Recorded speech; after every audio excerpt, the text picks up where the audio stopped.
I do.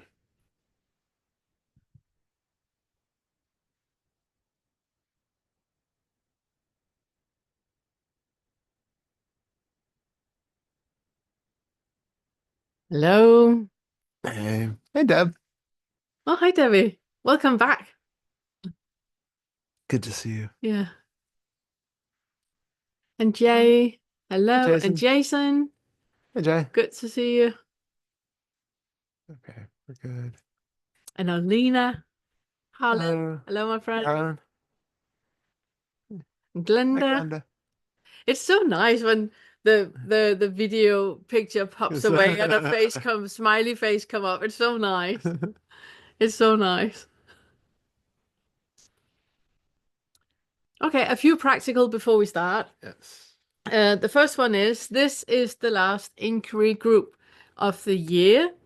The next inquiry group is after the retreat. In the new year, we have the New Year retreat on the 10th, 11th, and 12th. So it's a weekend retreat where we're going to focus on 4-5. So it's ending negative ruminations, and it's going to be with a focus on meditation, on how on inquiries and meditation on that topic. So you're kind of like, you know, ready for the full year. And the next inquiry group we have is the 21st of January. So next week on Friday, hi Gabby. Next week on Friday, we have the last Q&A, and that is going to be the last Q&A. In the new year, we're not going to have Q&As. We're going to focus on other stuff. At Uh, least that's the plan. that's We'll, the we'll, plan. we'll keep you. Anything can change. Yeah, we'll keep you posted. Yeah, yeah, yeah, yeah. Things can change. And we're gonna make a video talking about exactly what it is we're doing next year. Um, and then what was the other thing? Those were the dates. So Yes. so Friday next week is the last time we see you guys before Christmas, before the holidays. Um, we just talked about it. Well, we talked about Oh, yeah, the weekly weekly increase. inquiries. We got so much Yeah, there running was. around in our heads at the moment because Yeah, we're talking retreat on how we want to do it and how we want to structure it and all that. So it's we got so many things, so many yeah. you might remember. Yeah. I can't remember. It's something about the book. I can't remember. Oh yeah, I can just say that. The book, Todd's book, yay. Hey, Only in Your Mind is being published on Thursday, Thursday. on the 12th of the 12th. And it's already on pre-order now for ebooks. And if you would like a paperback, then it's published on the 12th. Oh Yes. yeah, now I remember. If you guys know anybody that you Oh, think right. would enjoy having Todd on a podcast talking about awakening and the book and the way that awakening is described, via poetry and all of that. If you guys know anybody, then please, ask around or let us know or however that stuff works. I think that was it. Yeah, I think that Okay, was it. All enough. right. I would just like to center us before we start with the inquiry, and it's just gonna be like a 10-minute thing. Um, with the tools that you guys can use now before the insanity of holidays start. Um, and it's starting out with the positive affirmation of I am safe. The problem when we do affirmations is obviously that we talk as if there is an I. And the reason why we do that, I know it's absolutely non-dual heresy to talk about positive affirmations because we act as if there is an I. But the issue is that when we are stressed or when we feel fear or when we get provoked by some external thing, that feels so real.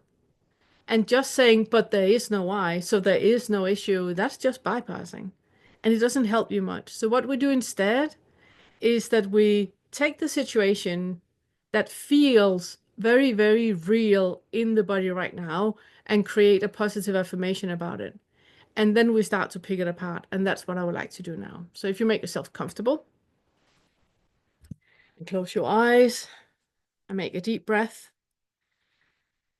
and exhale and feel how you fall into gravity. And exhale. And then I would like for you to think, I'm safe. Think I'm safe. And I would like for you to think it in a way so it gets visceral, so you can feel it in your body. There's a body reaction to the sentence of I'm safe. And if you have thoughts about nonsense, there is no I, all of that, then just relax about that type of identification. Just relax into that. And keep coming back to the sentence, I'm safe. Feel how your jaw muscles are relaxing. How your shoulders are slowly letting go of tension by thinking I'm safe.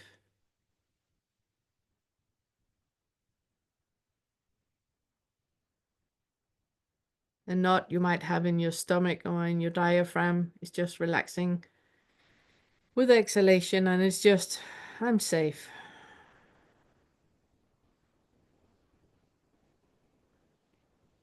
Now, what I would like for you to do now is, like we talk about in the 7 fetter, of unpinning the I. And then instead of thinking I am safe, you think safety. Safety. So there's not the self-referential part of it that has been unpinned. It's just safety in the sensory experiences and all around. It's spreading out to everything that is just safety.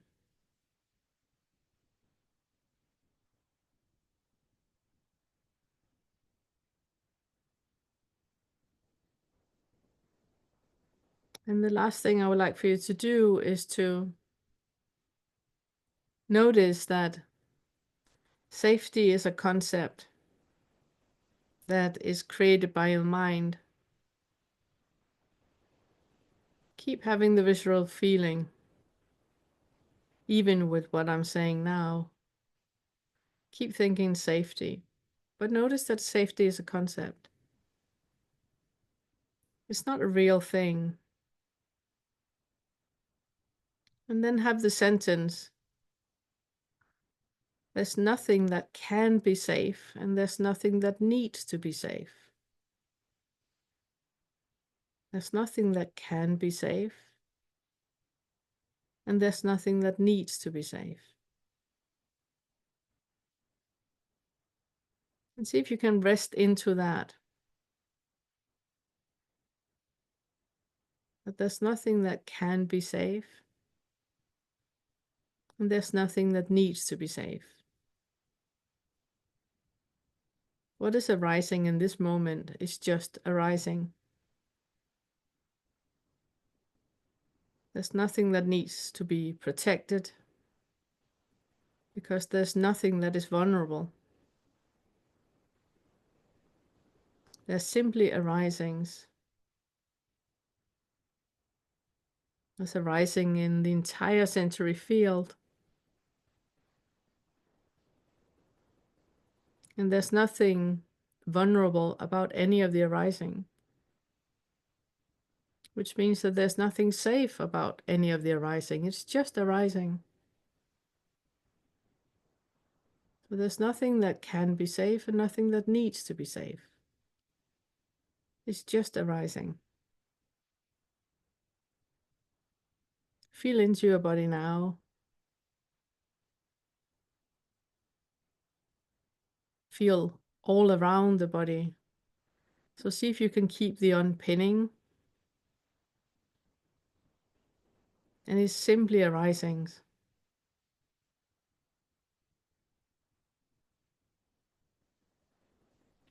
There's nothing in those arisings that can't be handled and managed because you don't need to do anything. It's simply just arising.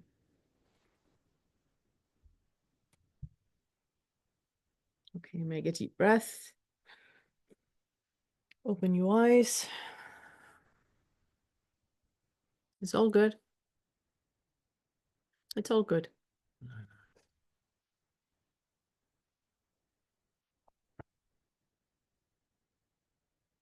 Okay. Hi, Scott. Scott.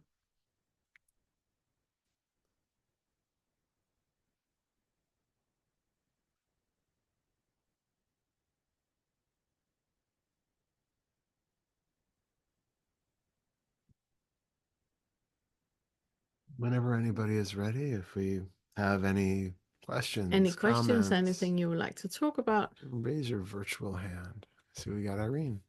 Yes. Let me pin us. And let me spotlight Irene. That's Yeah. always a struggle. Hey, Hello. Irene. How are you? Hello, I'm so You look wonderful. gorgeous with your hair. I love that. It's a wig. Oh, you look It's gorgeous. amazing. Absolutely gorgeous. Thank you. And I get so many compliments on it as I move through the world. And then I say, it's a wig. And people go, really? And I say, yes. And they go, oh my gosh, you shouldn't tell people that because that's a What? secret. And I say, why not be honest and transparent? Yeah, Yeah. you look gorgeous, whichever way you do it. I mean, that really works for you. If it's a wig, it's a wig. So what? Exactly. Who cares? Yeah, yeah, yeah, Um, Little known yeah, fact, this is also a wig. yeah. that's a good one, Todd. Full mane of hair underneath that. You just can't tell. That's a good one. But I have to say that this becomes a very useful tool, the wig. Because when I share that it's a wig, people go, oh, you're so honest. And I say, why not be transparent? Yeah, Yeah. And it actually kind of creates a sense of people being at ease yeah, because of the honesty. yeah, Absolutely. absolutely. Yeah. Anyway, I wanted to share that, and I don't know if I shared previously about this experience that I had on Vince's meetup where someone was sharing about um, gosh, I'm going blank. Oh, it's not fair. And went as far as they could with it. And then um, I picked up from there and really got into releasing the it's not fair. I mean, just it's not fair that my brother is the golden child. It's not fair. It's not fair. And shortly after that, this was back in, I think, August. Shortly after that, I had a dream, and I'm not sure if I shared about this with you, so if I did, just stop me. But in the dream, I'm looking at a path. I'm hovering above this long path that goes off. I can't see an end to it. And I'm hovering above it and looking at the long stretch of it. There are no cars, no people, there's nothing on the path. It's just a very bright, sunshiny path. And in the next moment, my feet are on some kind of a hilltop. I have a different perspective now, and I'm looking at this path, but now from a different perspective. And I'm not floating above it, I'm looking onto it. And the thought starts to arise. Oh, I wonder if I should have sunscreen for this because it's so sunny. And just as that thought is about to turn into a concern, I feel two hands reach under my armpits, lift me up, and place me on the path. And there's instant relief. Mm. So after that dream, there's been that was in August, almost no triggering events since then. I can Um, imagine. and I was scheduled to go to Angelo DeLullo's Mm. week-long Retreat. retreat. Yeah, It would have been my second time because I attended last year and it was phenomenal. But as the retreat approached, I had a sense that that wasn't where I needed to go Mm. and that I needed to do my own meditation retreat. And so I started just kind of looking online, not sure whether I was to go to North Carolina or someplace else. And this place came into my awareness this place called Zihuatanejo in Mexico. And it just crossed my path kind of in browsing. And the next thing I know, I'm on a call with friends that I've known for about 18 years now.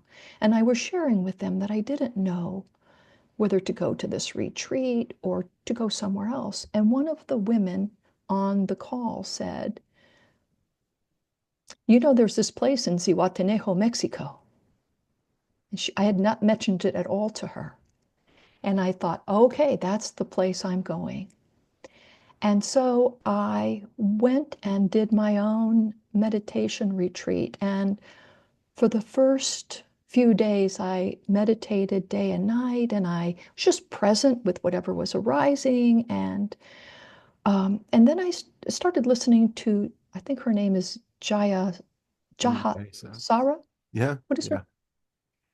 And um, and then on the fourth day, I was listening to, I found a recording and it said Dzogchen and Mahamudra. I had no idea. I have no idea what those terms mean. I don't care what those terms mean, but I felt called to listen. Mm-hmm. And part of it was she was leading me on a search for the mind. And I followed along. And then this was quite unexpected. It was like full on emptiness. Mm.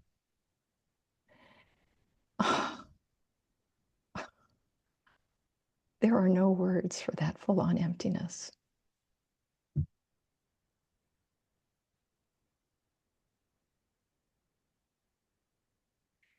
And it's as if that emptiness is really ever present Mm-hmm. now.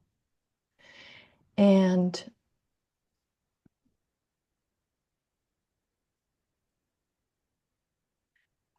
feels like absolute total liberation and freedom.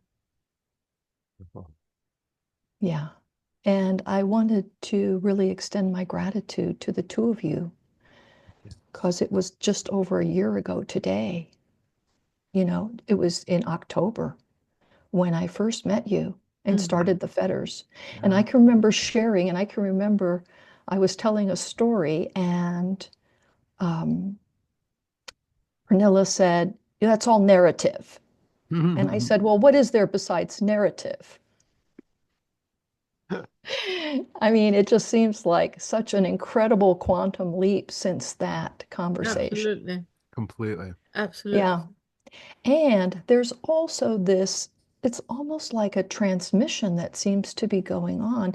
Like when I returned home just a couple of days ago, I went to a department store, and I don't know quite how to describe this, but hmm,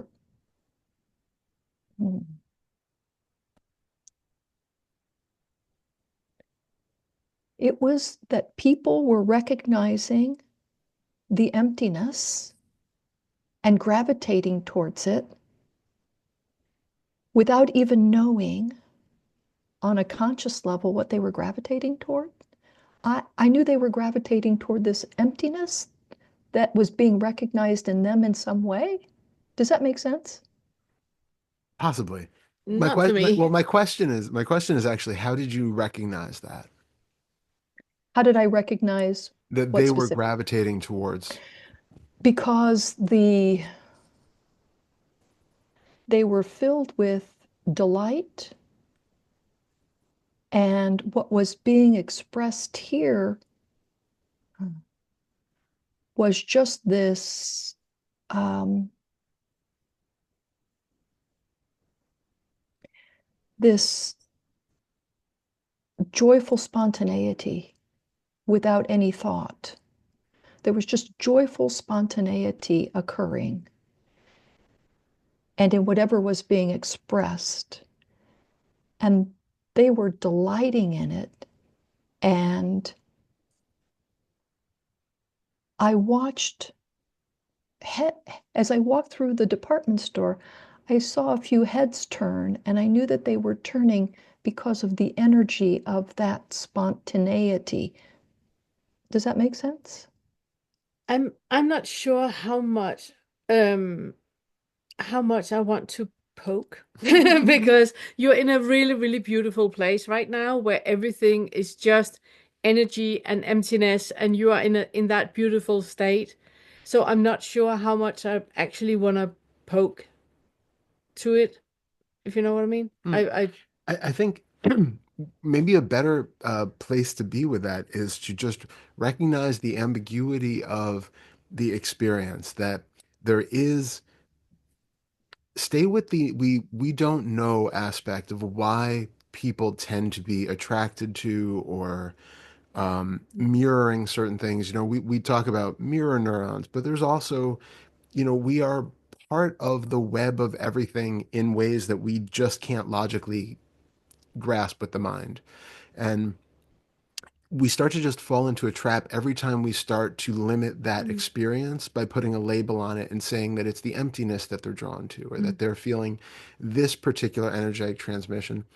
Instead of trying to box it in and make it conceptual and something that's graspable by the mind, just allow it to be this really beautiful Mm. unfolding. mm, Yeah, You're in this space and it yeah, is, the experience that is there, and noticing how this is seemingly affecting others, and how, just the way that the transference of experience moves in and out from one, supposed part of that experience to another, and just allow that totality of the movement to be enough yeah. without limiting it in That's a any way. beautiful way to say it. thanks. But Yeah, because yeah, I could see the potential for the the I Yeah. wanting to own that's some of that. that's exactly my Yeah. concern Yeah, about it, and yeah, what what I could be concerned about.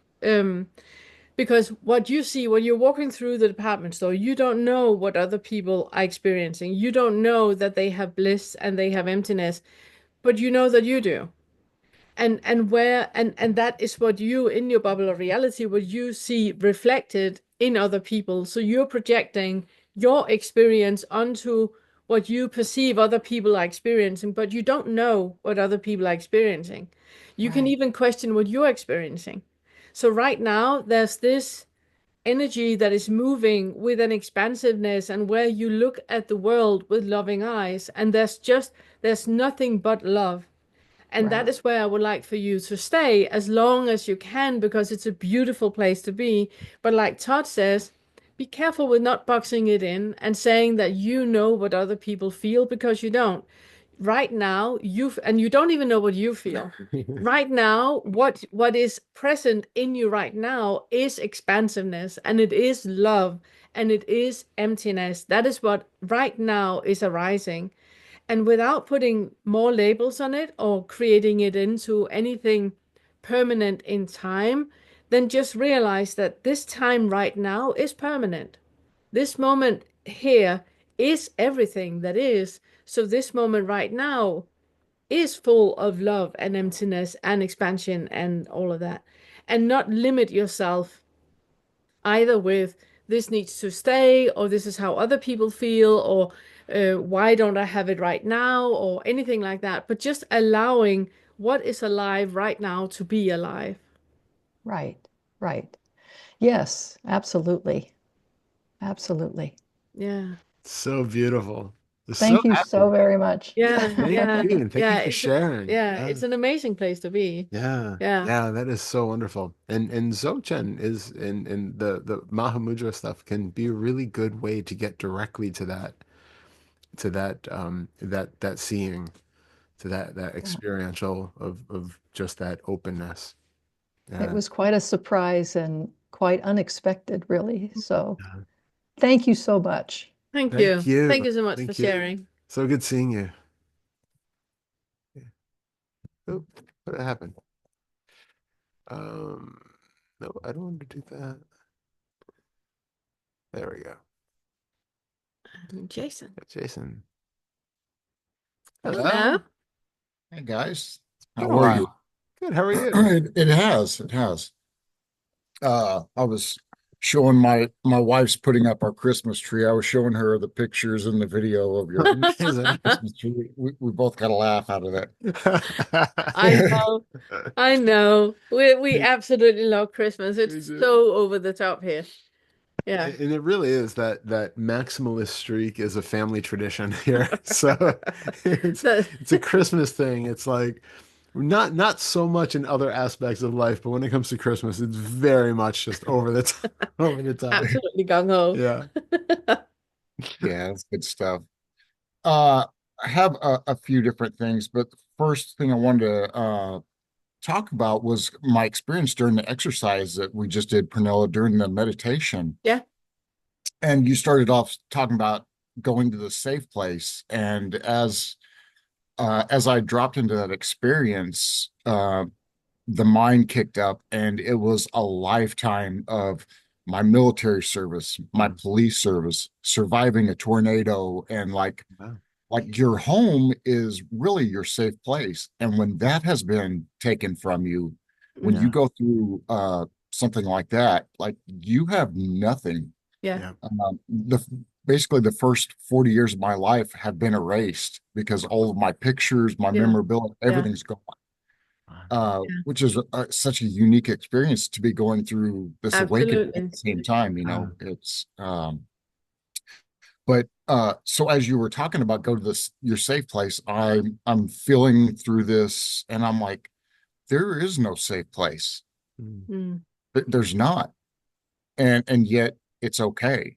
mm, It's neither safe nor unsafe. mm. And then your meditation changed to that feeling that I was already having, already experiencing, and it was just such a unique experience to observe the body and the mind going and backtracking through history, Yeah. this history that is created, right, of the all the factors and environment that makes things unsafe.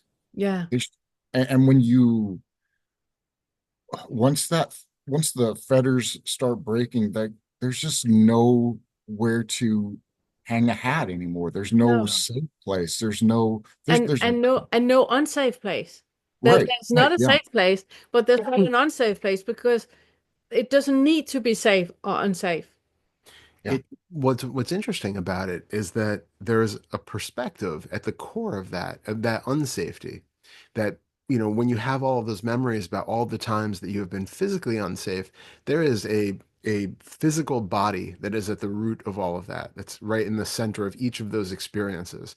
And so when we're talking about the lack of safety, we're really talking about the lack of safety to this physical form, that it has been in danger of being injured in some way, that it has been in danger of being killed. That these are the things that we talk about with unsafety.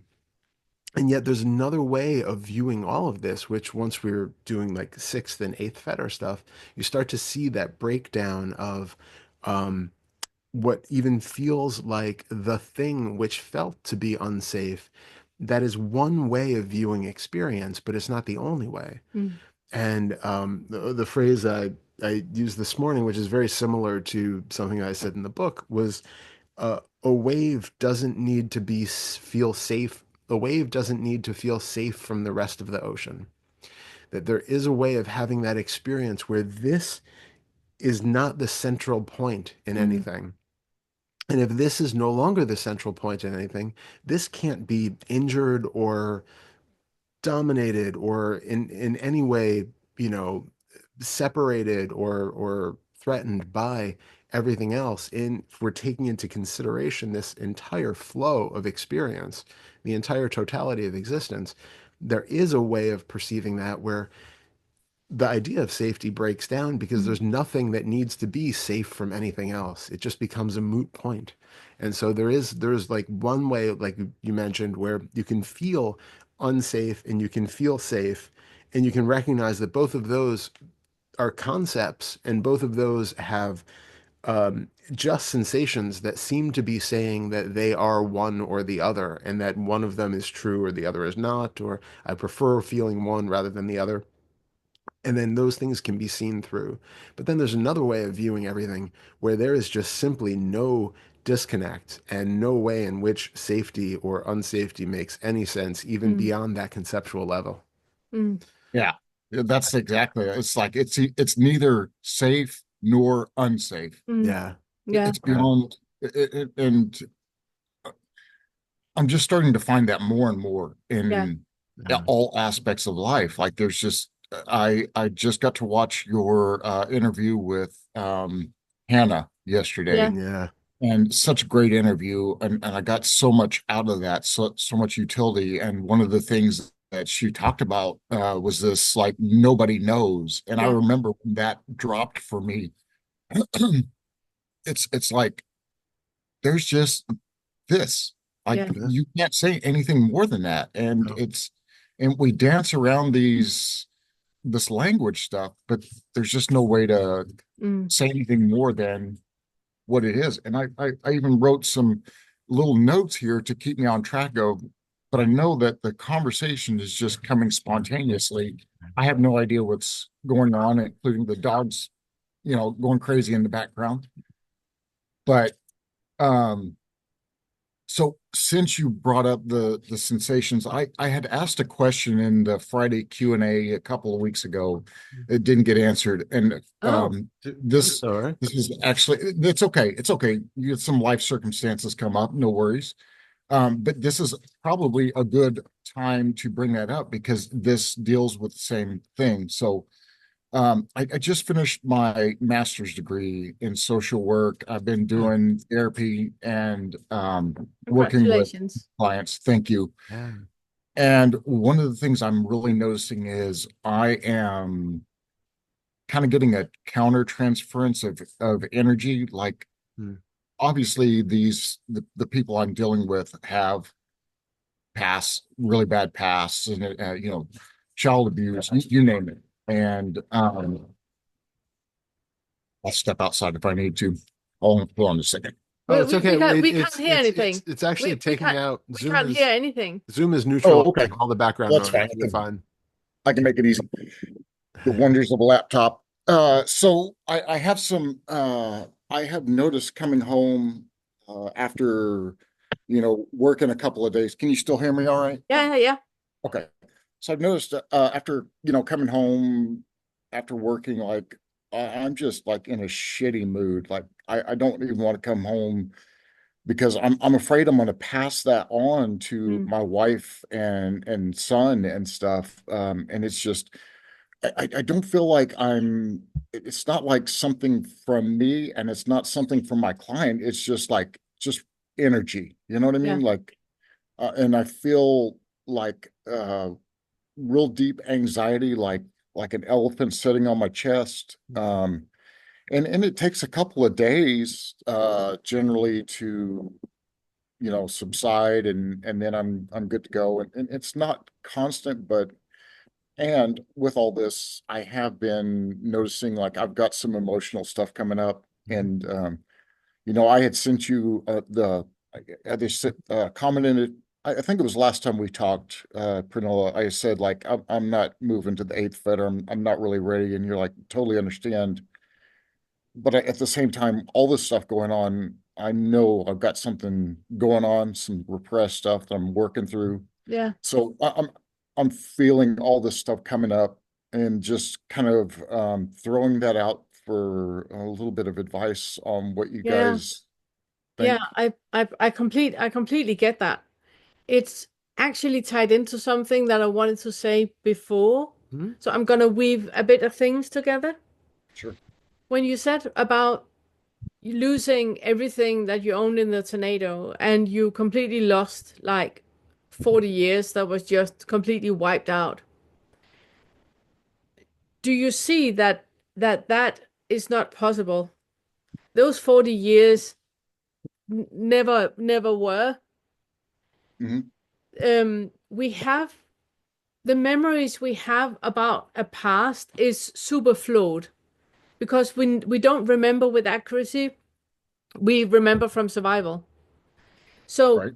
so we have photos and photo albums to remind us of of what we would like to have happened.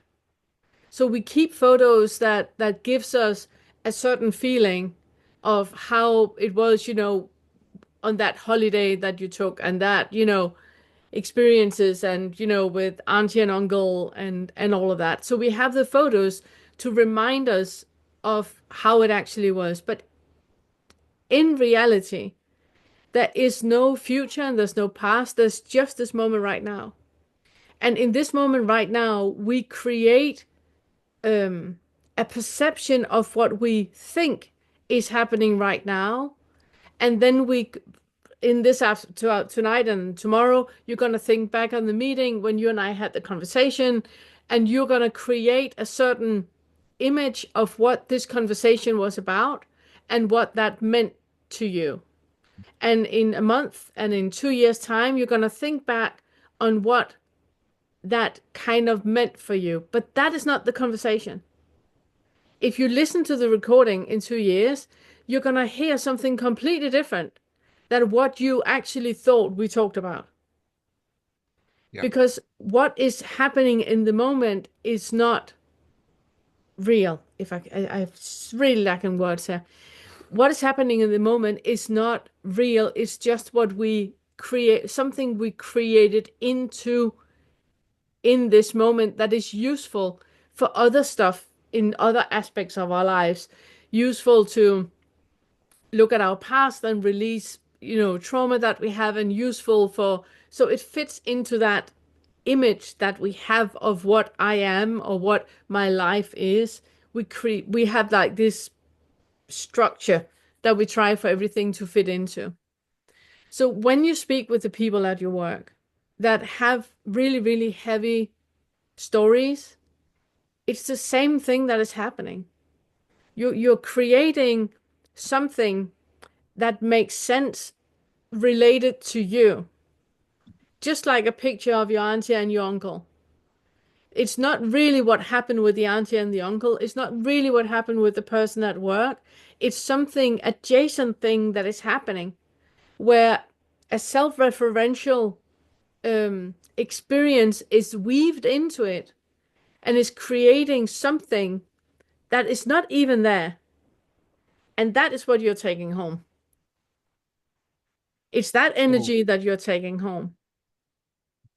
Do you know so what I'm what do I saying? do about, yeah, so what do I do about that? Or can I do What, anything about that? yeah, what you do is that in the moment when you're speaking with the person, you keep pushing the reboot button.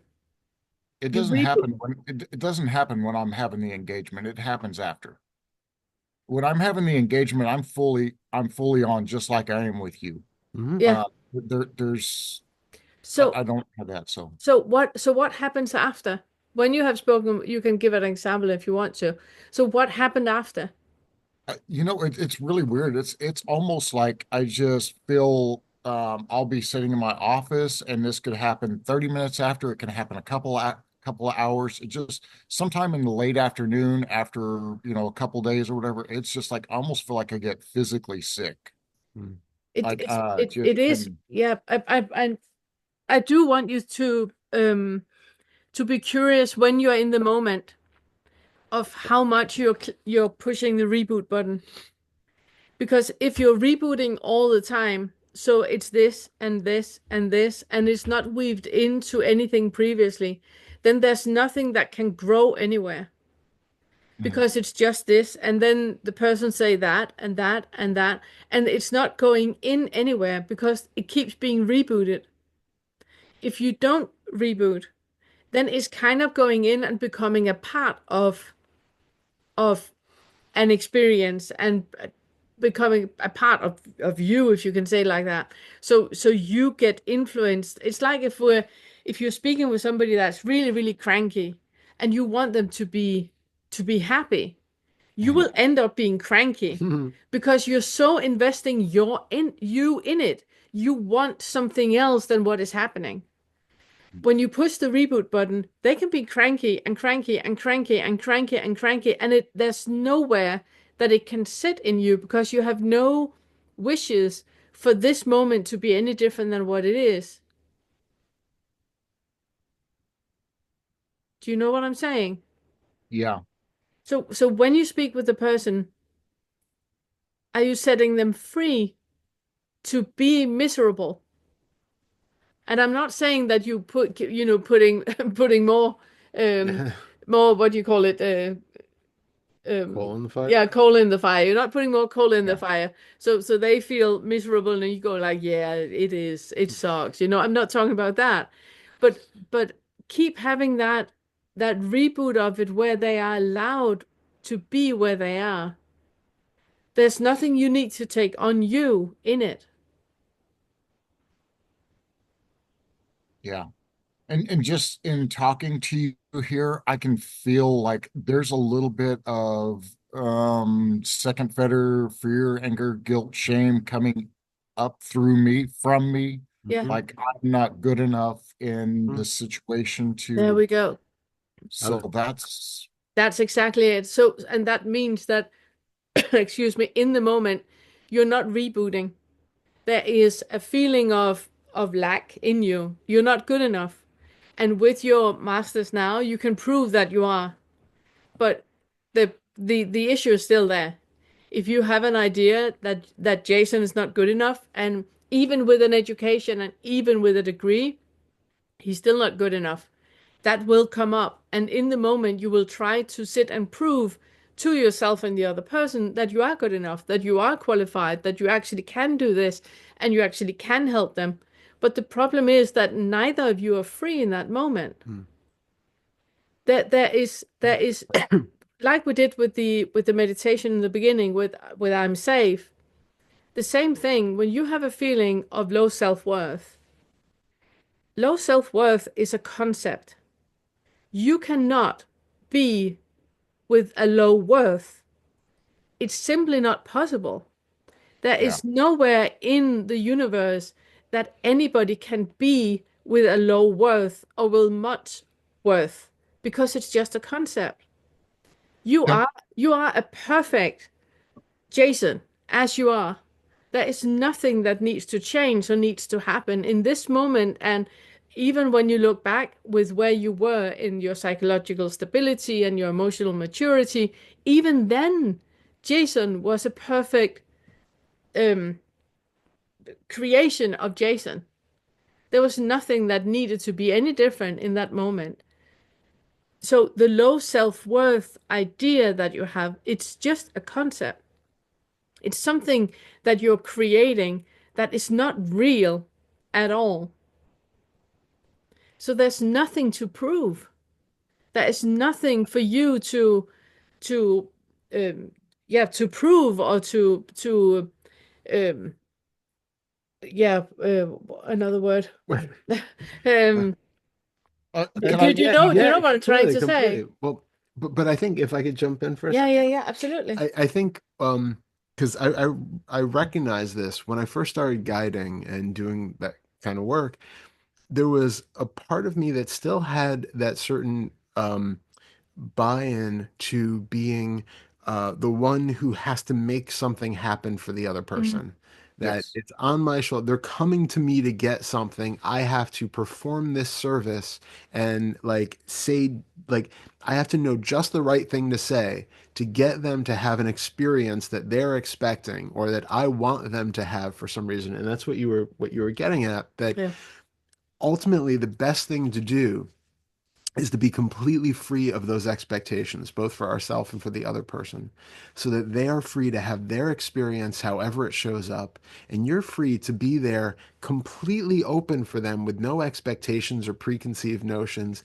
And it does point back to those feelings of, imposter syndrome or not being good enough and all of that stuff that so many of us have lurking in there, that is reinforcing that sense of the doer who has to be better in order to make something happen. And it's just a reminder for us to look into, can you actually make something happen in somebody else's experience ever? There's an interplay between, like I said to Irene, there's an interplay between absolutely everything in existence that's happening all the time, but it's not forceful. It's not a contrived creation where one thing is making somebody else have another experience or feel something.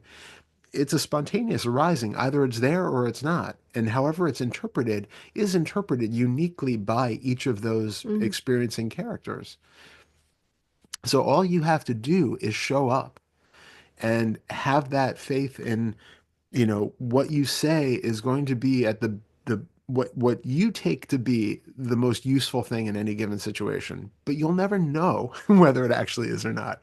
There's always a possibility that what all of your training and all of your instincts are telling you is the right thing for this person, completely wrong. And vice versa, that there could be like what you take to be just some off the cuff statement, something that you take to be Mm. completely obvious and not even worth mentioning, and all of a sudden it hits something in them and they have this huge insight, and it really, they feel seen and held and have some wonderful transformation from it.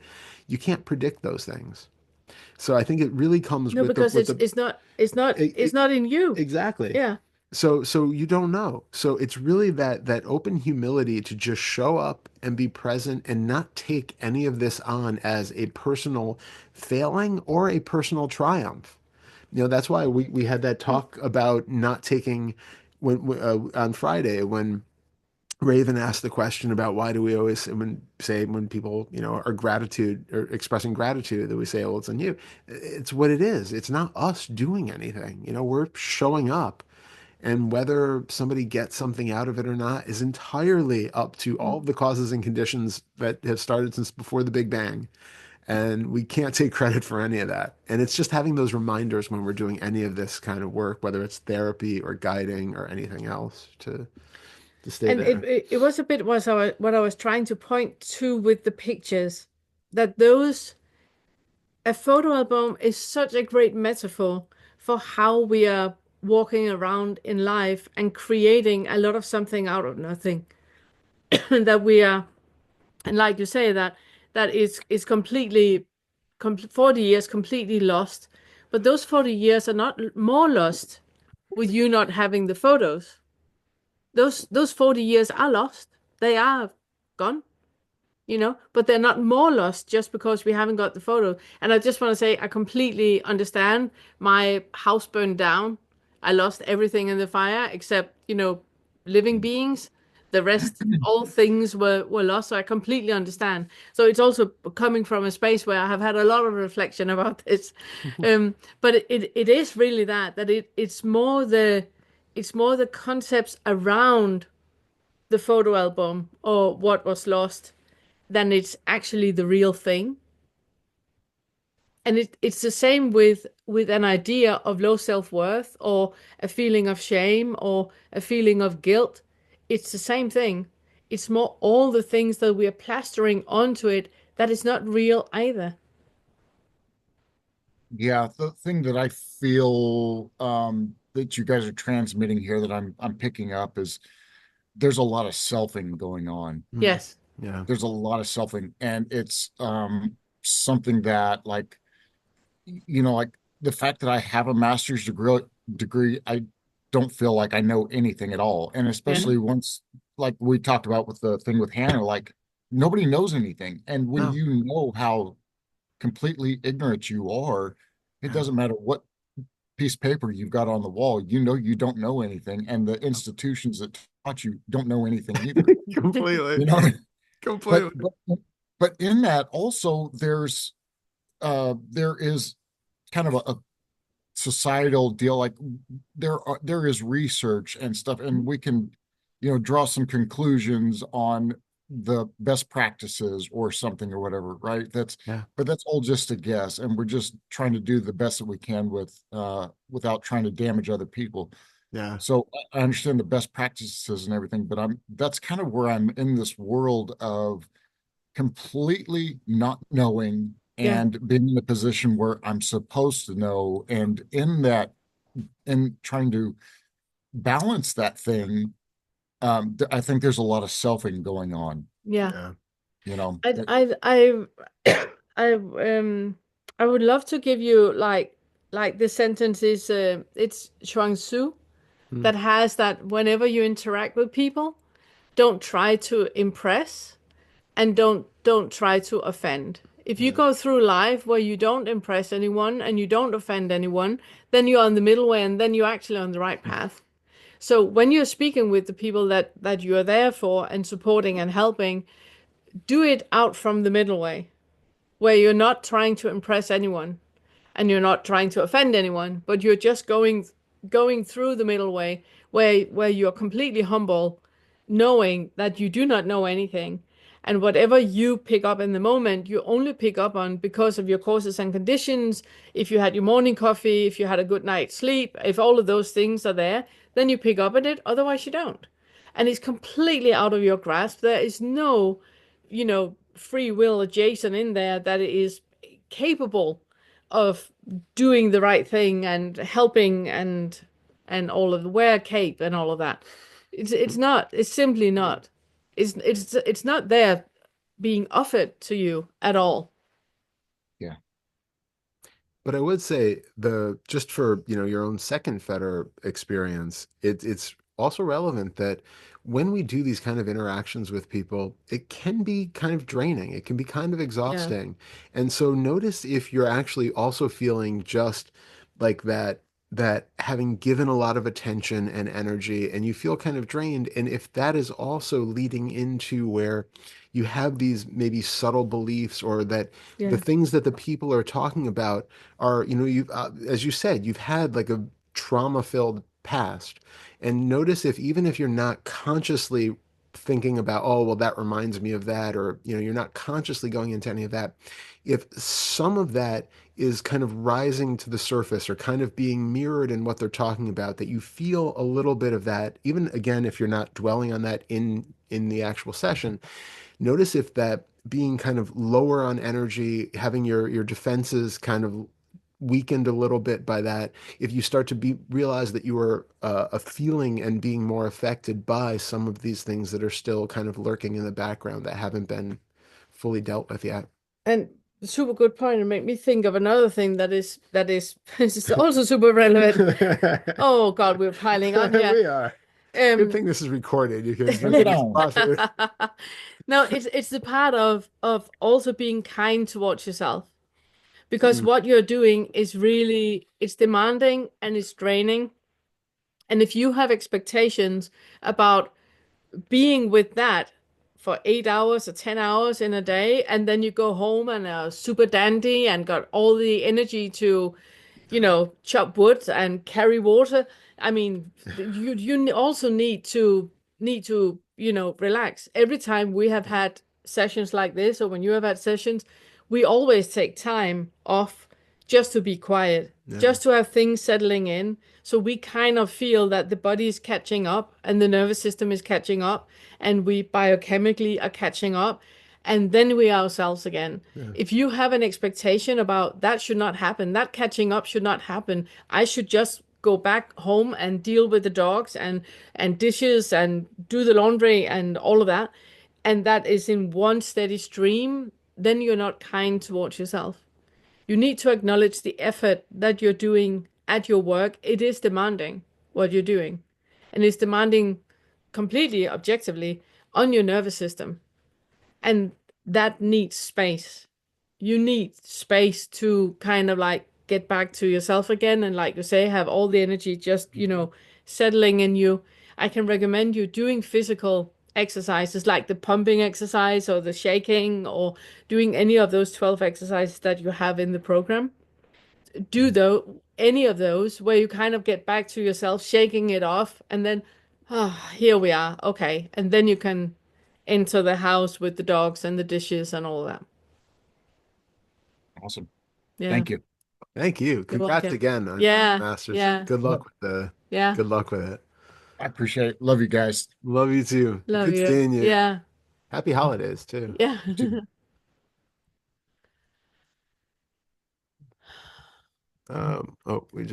We have a comment. Marianne said, "That's been my experience as a healthcare worker. It always took me a day to recover from my stretch of days at work." Yeah. Absolutely. Yeah, absolutely. And we need to acknowledge that and honor that. Yeah. Yeah. Yeah. I come out, I have a bite of something, I eat like a little something to recharge for a moment. Yeah. Yeah. And I go in the room and close the door. Yeah. Leave Yeah. me alone. Yeah. Hey, Leela. Hi, Leela. Looking gorgeous. Hey. It's a wig. It's okay.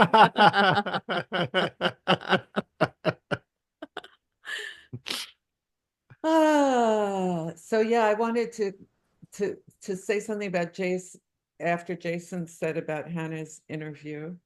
Yeah. I was Sunday, I guess it comes out for me Sunday, like I see it like at 4 a.m. because I get up.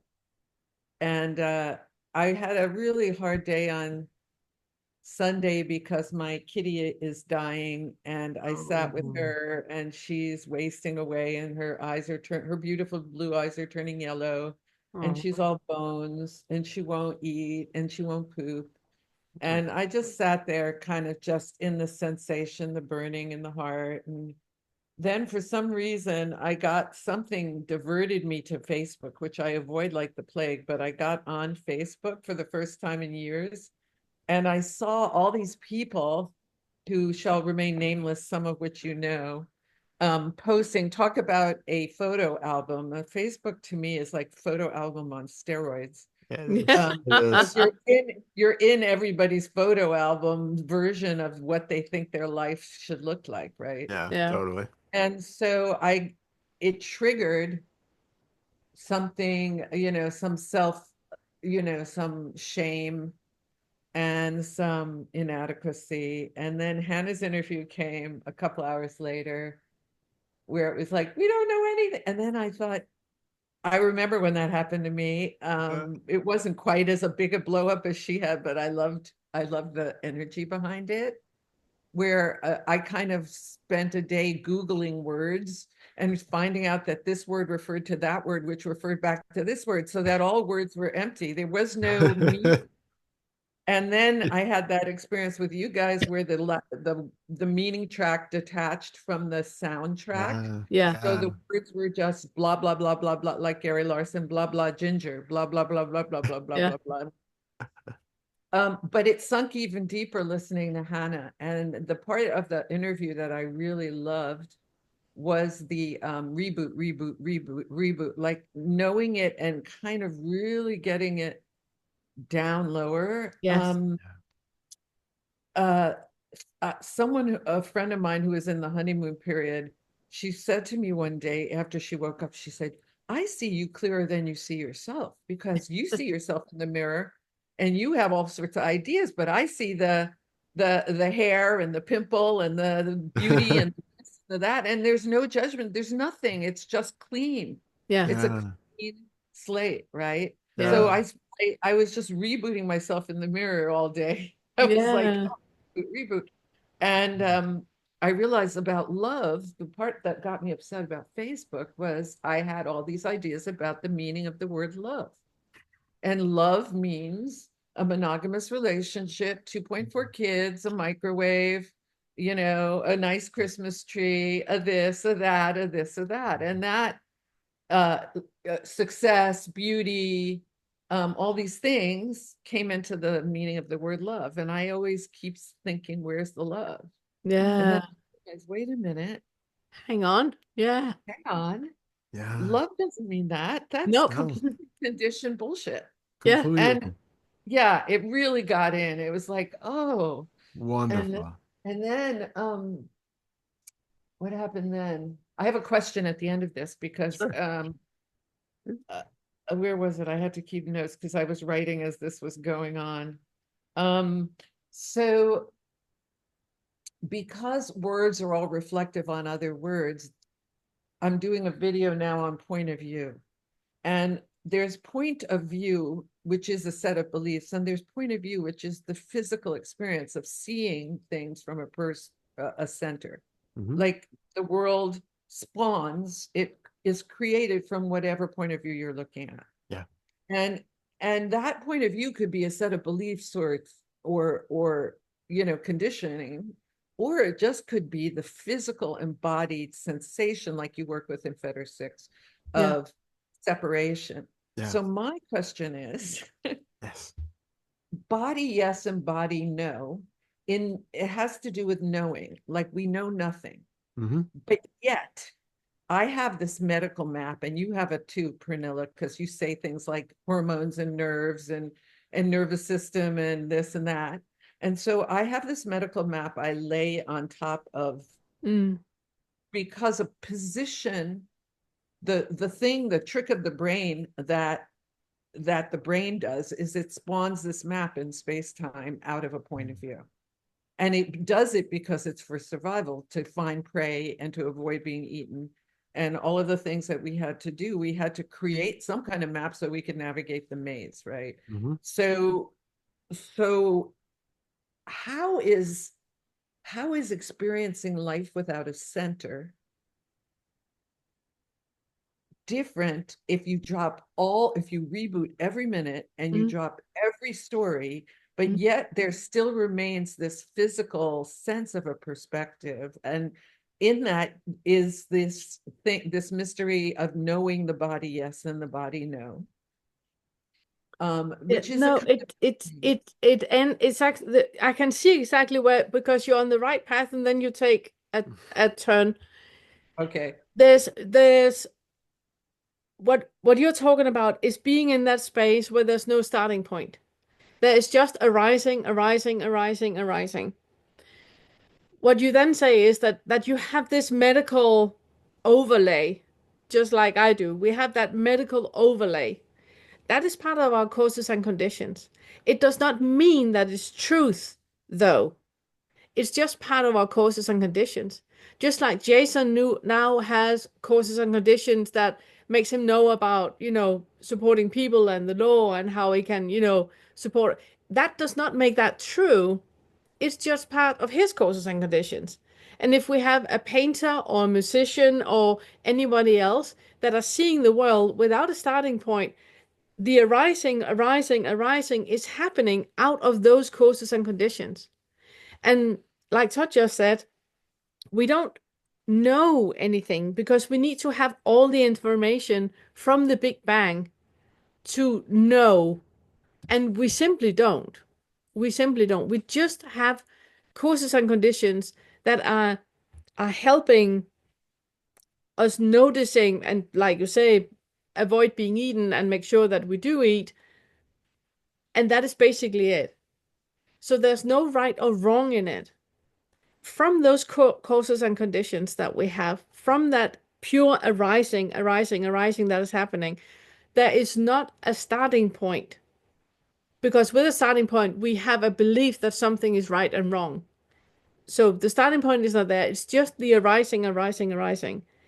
In that, there is a body yes, body no happening based on those causes and conditions that makes us know where, for example, a boundary is, where if this is okay for me to do or not okay for me to do. But it's still based on the causes and conditions because there's no escaping that. You are in a meat suit. There's no escaping the meat suit. And what has created this meat suit to be here alive now will influence that body yes, body no. It does not mean that the body yes, body no now is truth or a new belief that we can lean on. And it's It's not omniscient. exactly. It's not omniscient. It's not the truth. A body, yes, it's not the truth because it can't be. It can It's only be just a way to navigate the maze. yes. And I would even go, if I could just jump in for a Yeah, yeah, second, I would even absolutely. go so far as to say, in the way that I view it, it's more when we talk about it as like a way of navigating the maze, it's really when you're still working with like the lower fetters, that it's someplace to get, it's a way of navigating where you're not just navigating by conceptual understanding like we normally do. It's something that's a little more honest and Mm. authentic and truthful than just being in to-do lists and yes and no's and all of those, the things that we can logically fabricate. It's a little more deep than that, but I think as we get further on, it starts to become obvious that it is just the body moving has these certain hallmarks with it. And when the body is moving towards this option or that, or away from that option, there is a sensation that goes along with that. There is like an openness with the outflowing towards, I don't know. I'm blanking on possibilities, but like going to the mall today has this feeling of whew as it's happening versus sitting and writing is feeling condensed, and that's not going to happen. But when we look at that as those things are now going to be the conscious causes of the event, we're kind of parsing it out in the wrong way. What it really is it seems to be one contiguous happening. And that is now, if we're not looking at through the earlier Fetter stages, we can just recognize that there seems to be a hallmark that when things feel naturally unfolding, there is this openness and expansiveness that's there. When we are doing something because there's some sort of forcefulness, conceptualization thing that's involved where we're doing things that are against our boundaries or that doesn't really feel, right for us, but there's some sort of other pressure coming in from other realms, there is this kind of tension in the body that seems to be giving off that no, that we're just not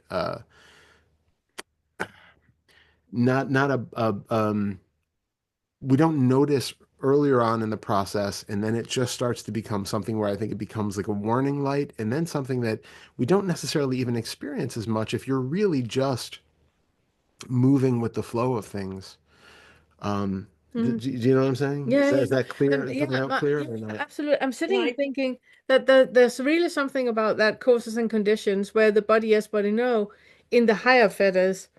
And we were Yeah. we were in New York City on Saturday, and we were not the only one there. There were so many A people few other people had the idea of going out to New of York going, City before. seeing the lights in New York City in December. So that was a lot of people. And when we were sitting on the bus on the way out, both of us are so exhausted. And Todd, he goes like, I will never drive a car in New York City. And it's hell no, hell no. Yeah, Very clear very, body no very to clear that. body no. And I'm like, if we're ever in that situation, I'm fine doing that. I've been driving in Rome and Athens and Sousse and Madrid. I'm fine. I can do that. And then was just like dropped like Yeah. that. Okay, so if that's an agreement, Yeah. if we're ever in a car in New York City, I do that one, not a problem. Fine, fine. That's a body yes, I can do that. And he has that, hell Oh, no, nope. you know? No, no, no. And then there's nothing more to it. It's just like the causes and conditions here are like, huh. And the causes and conditions there are like, oh, no, no, Nope. no, no, no, no, no, no. Not a chance. Not a chance. And that's basically just it. That there's not building more on it, and there's not, looking into it, and it's not creating something out of nothing. It's just like, okay, I drive, you don't, high five, so's it. You know what I mean? But in the lower fives, like Todd said, but the body as but no is really, really a good tool in navigating beyond the concepts we have in our minds of right and wrong. Then having that visceral navigation of hell no. Yeah. Yeah. so Because, can I yeah, rephrase Yeah, yeah, something? please, yes, please. absolutely. In the higher fetters, then it seems like you said something in the interview that the only thing you can do is to go to the fifth floor Yeah. and look down. And it seems to me that if I used to have this idea that all non-dual teachers used to talk about living without a center. And I used to imagine that meant that there was no physical sensation of a center, Hmm. and that there was some mysterious thing going on where they were having this 360 view and floating around, and nothing was located in Yeah. time or space anywhere ever, Yeah. and all this bullshit. So Yeah. so now what I'm seeing is that because one is just flowing ninth fetterly Mhm. with what is arising out of causes and conditions Mm. and not identifying with it, it's easy to ascend to overview At any point, yeah. at Yeah. any point and see without attachment to a center, without identification with the center. But there still is always, as long as we're wed to the meat suit in some way in this mystery, and have what we call cellular conditioning, which is an idea Yeah. that refers to causes and conditions in the body, Yeah. that then we will navigate a certain way. It like your rat in the maze goes different than his rat in the maze, because Yes. Exactly. you have different causes and conditions, and that's the Yes. end of not a big fancy. thing about it. And you're not walking around seeing the world 360 from some mysterious No. No, no, but you point of view. can at any because you're not attached or identified to this meat suit here, viewing like that at any point. Like the other day on Sunday when we came back, my brain was completely mushed, and we were sitting at the table, and suddenly I saw a fruit fly come by, and then I watched the fruit fly, seeing from the fruit fly's vantage point how the room looked, and that was the whole world. And then I was back being Pernille watching the fruit fly flying around. There's no attachment for me to see and experience here. It can be at any point. That comes from overview, sort of, in a way. It's, well, not overview so much as an expanded, Yeah, like expanding, and all points of view are equal, yeah, and none of them and are exactly. stuck. And when you no longer have a need to be here, and this is me and identify, then it's also like you and I have talked about, that Todd and I, we have the same dreams at night sometimes. Mm. That we're dreaming the same thing during the night, because there's not really that split between it, and we're not identified to be here and be there. It's more mushy.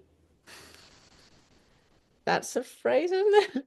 It It's is. it's more Yeah, merging than just being here.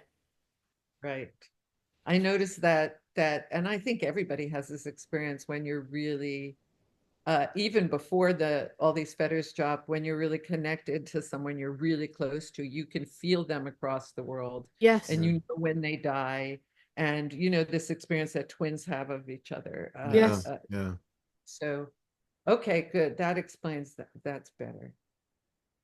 I feel better about it, because it was my enlightenment handbook that was getting in the way of all of this. Yeah, yeah, Yeah, yeah. yeah. Yeah, Okay. it's really letting go of all of those ideas of what it is and allowing what actually is to be. Because also I think there needs to be a caveat in all these six fetter exercises, Mm, because there is the sense that this will drop.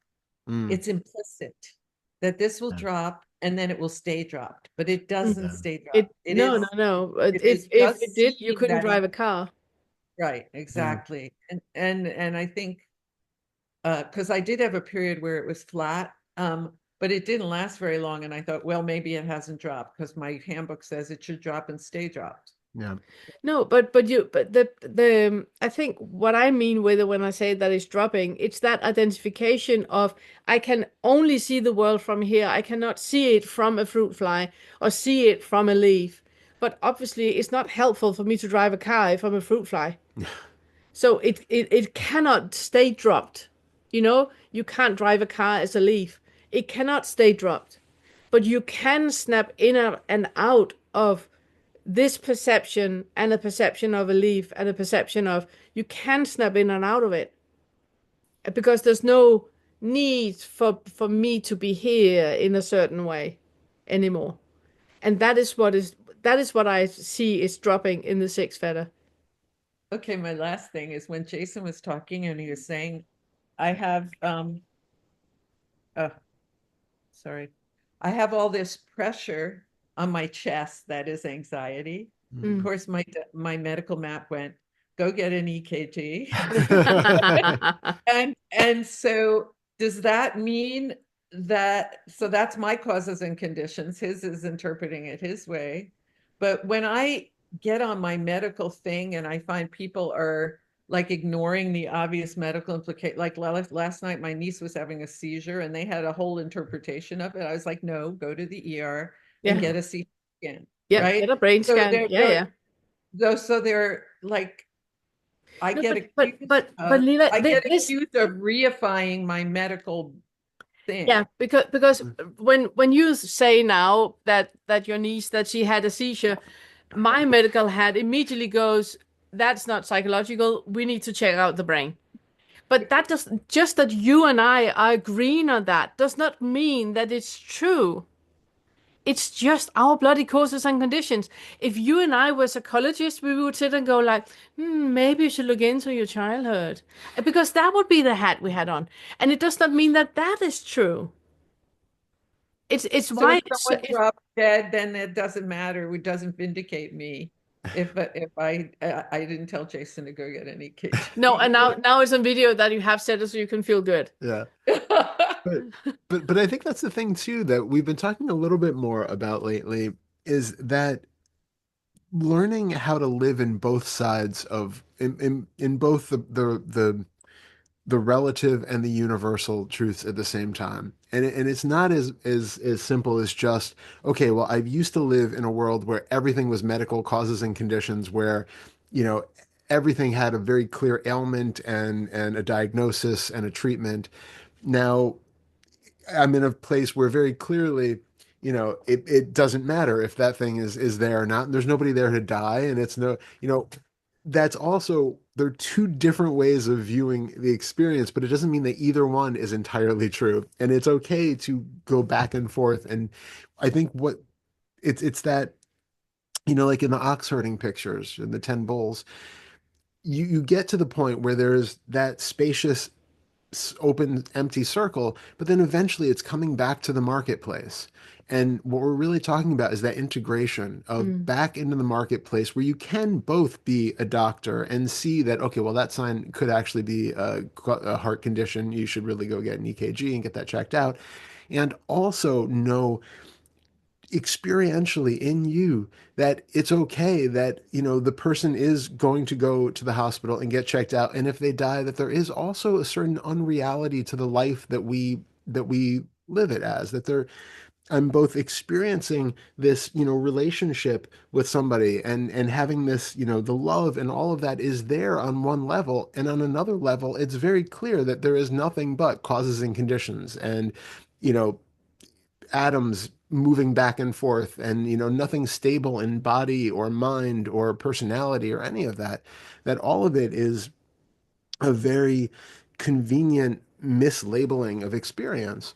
And both of those things can coexist, and it's really just learning how to navigate back and forth where we can skillfully be in the world, but it's that phrase, being in the world but not of the world. So you're not completely adhering to either one of them, but that they're both available as optional perspectives. And there's no hooks or identification into either. Yeah, It's complete freedom for it to exactly. be. You can have all your medical hats coming on when Jason talks about the pressure, and you can say, I would suggest you having a checking out, free medical advice. There you go. And that's it. And there's no hooks to him doing it or not doing it or anything. It's just now it's said, you were here, you heard it, and now you say it.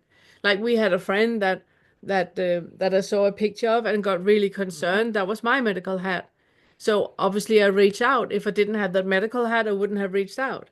But there's nothing right or wrong in reaching out. It's just what is happening and what is part of, knowing me, Hmm. of how I am. Yeah. Thank you so much. Sending Always. love to your cat. Yeah. So sorry. Keep us posted. Yeah.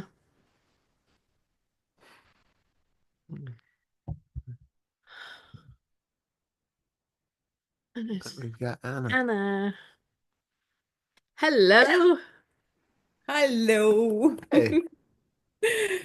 It was very interesting.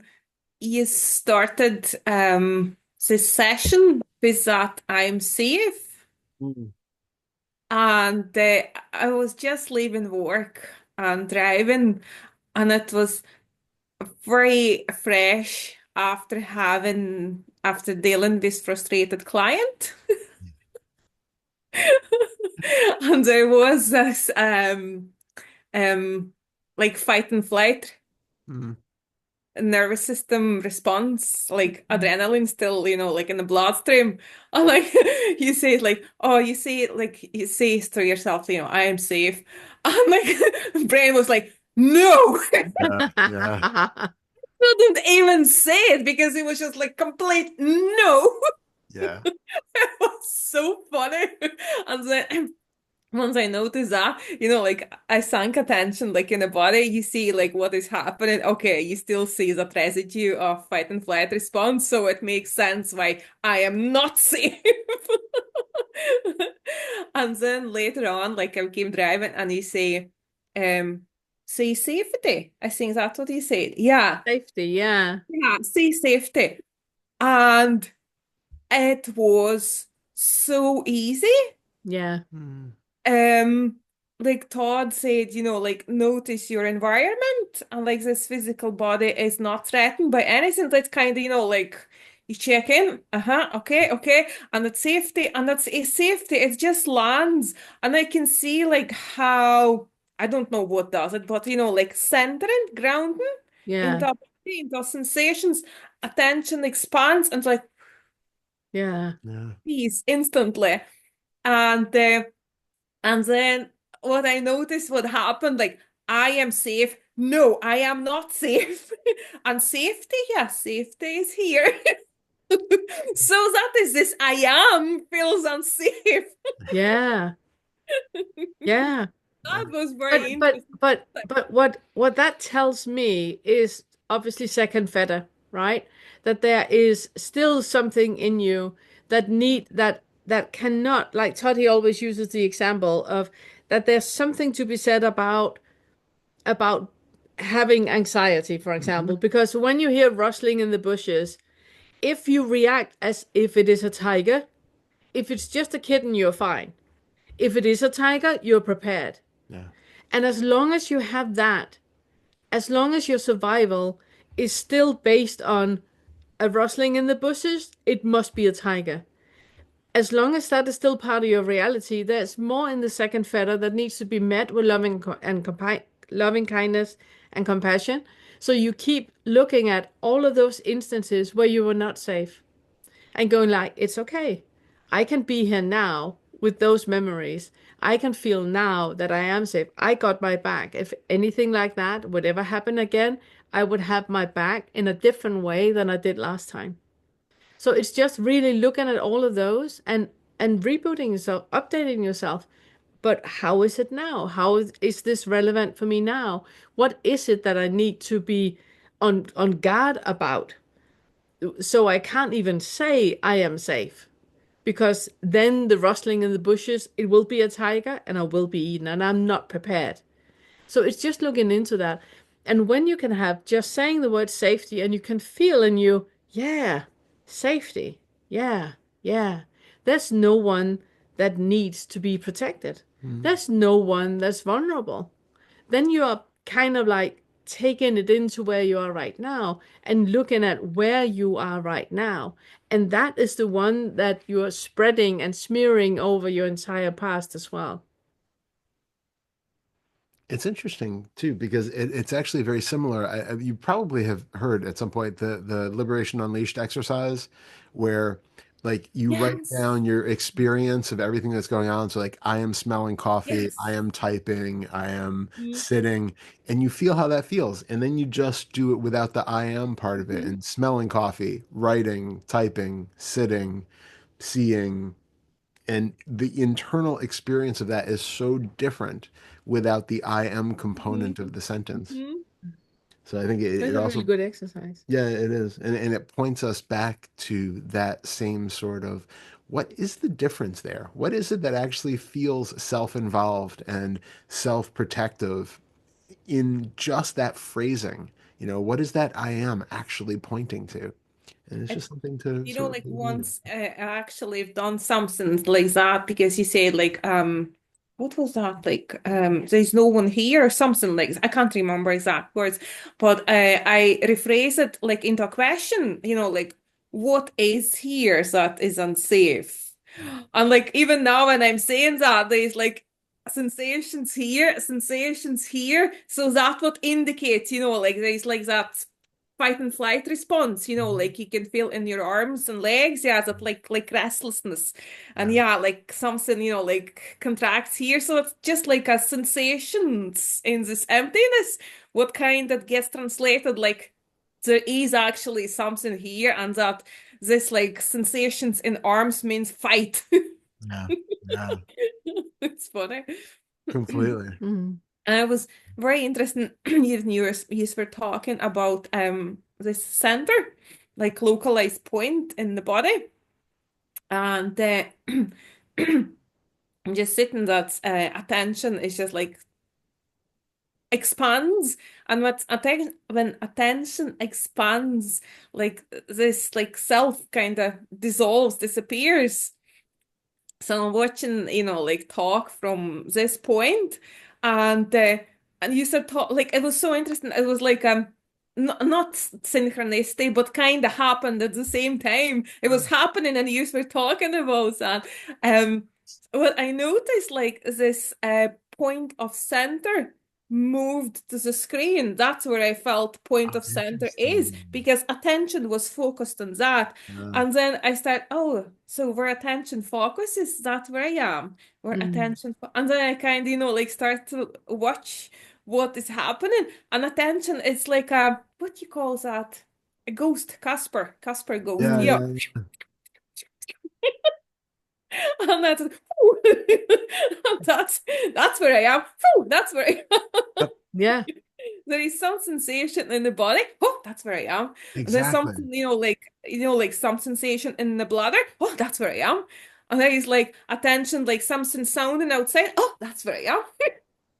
Yeah, that's why I often point for people when they have that like expansive um open presence kind of feeling, that open awareness, and then they feel contracted and they feel that oh, but now I'm condensed back to being the me again, that came back again, and then that goes and I'm expanded out again. It's largely a shift of attention that when you are blown out in that space, you don't really feel as much the central sensations in the body. You don't feel a lot of this because the experience is kind of out in a much more diffuse kind of way. And just because the attention is now focused here and you're starting to feel certain experiences and sensations in this area more, it doesn't mean that a self has suddenly recongregated and been there. It's simply that attention is focused on a much smaller amount Yeah, of localized sensation. yeah, And is really becoming aware of that shift in yeah. attention and how that does manipulate our feeling of location and even just the existence of the self. So I love that you really felt that experientially, that like, oh, Mm. there I am, there I am, there I am. It's so funny. Yeah. And not long ago, it was a week or so, something like that. I was having my cuppa before going to work. And like kind of like not thinking about anything, just like sitting. And then I noticed that attention here. And that's Slamson like scanning. Ah, how does it feel? How does it feel? How does it feel? Not thinking, but like I'm Yeah, translating yeah, it into yeah. words. And next thing, like, and how does that feel? How does that feel? How does that feel? Back here, and I'm scanning again, and I just like, oh, that's actually just attention. In, out, in, out. And then you can actually do that yourself. Yeah, Yes. absolutely. So, and that's when I was all there, was just like, oh, back into body. Oh, expands like a room. You back in the body. Oh, expands like so much fun. And then a couple days ago, I was sitting in my room, and I just what, like there is that one man I listen, and he actually has this exercise, like to jump in between. Because most of the time it feels like I am perceiving myself kind of from both perspectives. I am in the body and I am big expansive body simultaneously, that type of way now. It's neither expanded, neither contracted, like kind of both. And uh, and then I was sitting there and I just like, yeah, okay. So he has this exercise. I'm sitting in the room, and then room is appearing in me, and just like play with that this perspective. And I completely forgot that room is appearing in me. I was like, oh, I am sitting in the room, and then I am the room. And I just, oh no, that's not what he's saying. And just like, room is appearing in me. And then when I notice, oh wow, once you say, so what I notice, like I am sitting in the room, attention to woo, into a Yeah. body shape. And then I am the room, attention, like, poof, easier. Like, Yeah. doesn't feel like you need to make so much effort to keep it like Yep. that Yep. time. And it's like, phew, easier. But there is still kind of something squeezing like you. Yeah. And then Yeah. a room is appearing in me. And it feels like everything just like collapses here, expands out there, and like you really feel like you are dissolving, and all what's left is just like senses. And it's just like mine just kind of goes. Absolutely. Yeah, and I start to play with all this, and it's just so interesting. It is. It is. Yeah. And how strange it is that slight reframing, that little bit of reshuffling of words changes the experience so much. It's Oh, really that was odd. another thing when I was playing with the attention, because I heard from Angela, and there is another man, they say attention is a thought. Attention is a thought, but Yeah. you can only realize that at some stage. Yep. And I was just like, how attention is thought? How attention is thought? I said, like, okay, whenever I realize that, I realize that. So that day when I was sitting, like, I am, I am sitting in the room. I am the room, and the room is appearing in me. I just like, so I am sitting in the room is a thought, Hmm. and that's where attention gets. I am the room, that is a thought, and that's Yeah. where attention goes. Yes, attention is just a thought. Perfect. It's so much fun when you start notice this like very Yeah. subtle things. Yeah. Yeah. Exactly. Yeah. Exactly. It's wonderful. Yeah. I love So it. good. Love it. It's so good. So Yeah. yeah. Yeah. Yeah. I was gonna say it's really interesting to explore the little minutia of like what attention even feels like, that the movement of seeming to be able to move it, because like you said, we take everything that we haven't investigated as being a real thing because Mm. we can talk about it, we assume that it exists in some substantial compact form. And what we're doing is really noticing that there is not a single thing in any of our experiences or sense fields that isn't a type of thought in some way, Mm.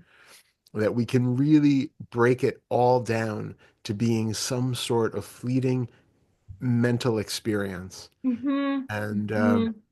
Yeah. and that really just dissolves everything. Mm-hmm. Like that. It's just Yeah. like, if there's like a wee bit of wind on the water surface and sun is reflecting, that's Yeah. yeah, That's a great metaphor for it. it's like kind of appears and this instantly disappears but it's just like instant. Yeah. Anything you say, it's way, way, way beyond that. It's gone. It's miles away. Completely. 101 thing replace that already. Words are just so slow. Speech is so slow Yeah. for this. So true. Absolutely true. Yeah. And Absolutely. this just feels so And empty. also for yeah, but one thing is words are really slow, but also understanding the words, but the perception of the words are so delayed. So whatever we are talking about is already way in the past compared to what is actually here right now. Mhm. And like since all like what is happening, everything like just empty, empty. Yeah. Isn't it? And when like when there was that one experience, and just like you really can see how thoughts are forming everything, and just like everything is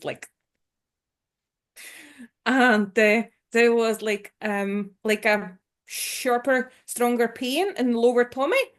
So attention just like, oh, what is that? And you can really, really see like it's like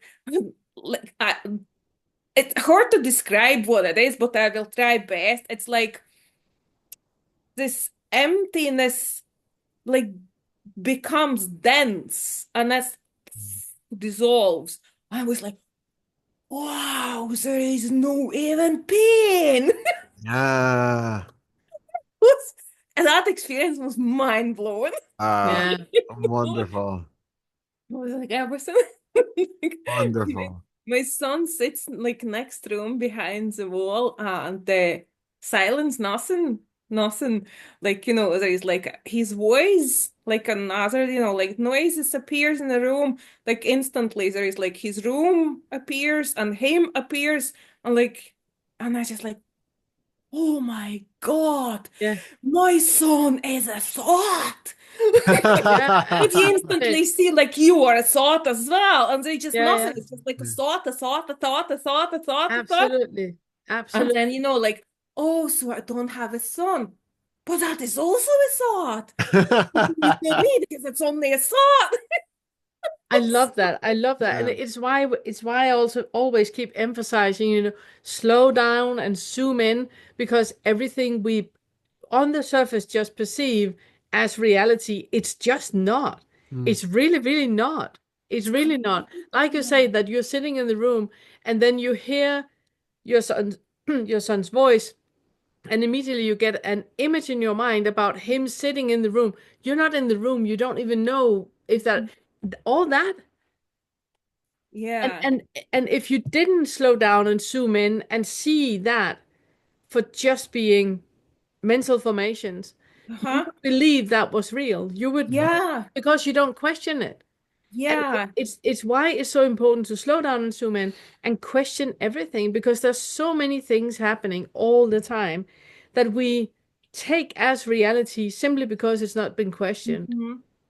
But like it's everything just happened so quick. So I don't know what made to slow down to notice like how there is like no solidity anywhere at all, and everything literally is just a thought. Everything is just a Nothing, thought. nothing. Everything is just a thought. Yeah. Exactly. And it's also why, and because thoughts never stop, they keep coming. Yes. The less emphasis you put on them being real, the moment you really understand that thoughts cannot be real. It's just clouds coming, passing, creating a shadow on a lawn. That it's nothing, nothing, nothing, nothing. When you really, really understand that, there's just so much freedom. It's like there's so much space in the mind, because there's none of that needs to be listened to or believed in, or it's just space. I assume like whatever that experience was, it needs time kind of to Mm. settle, to be processed, to be accepted, adjusted. I don't know whatever that, like all these mechanisms, how they're working.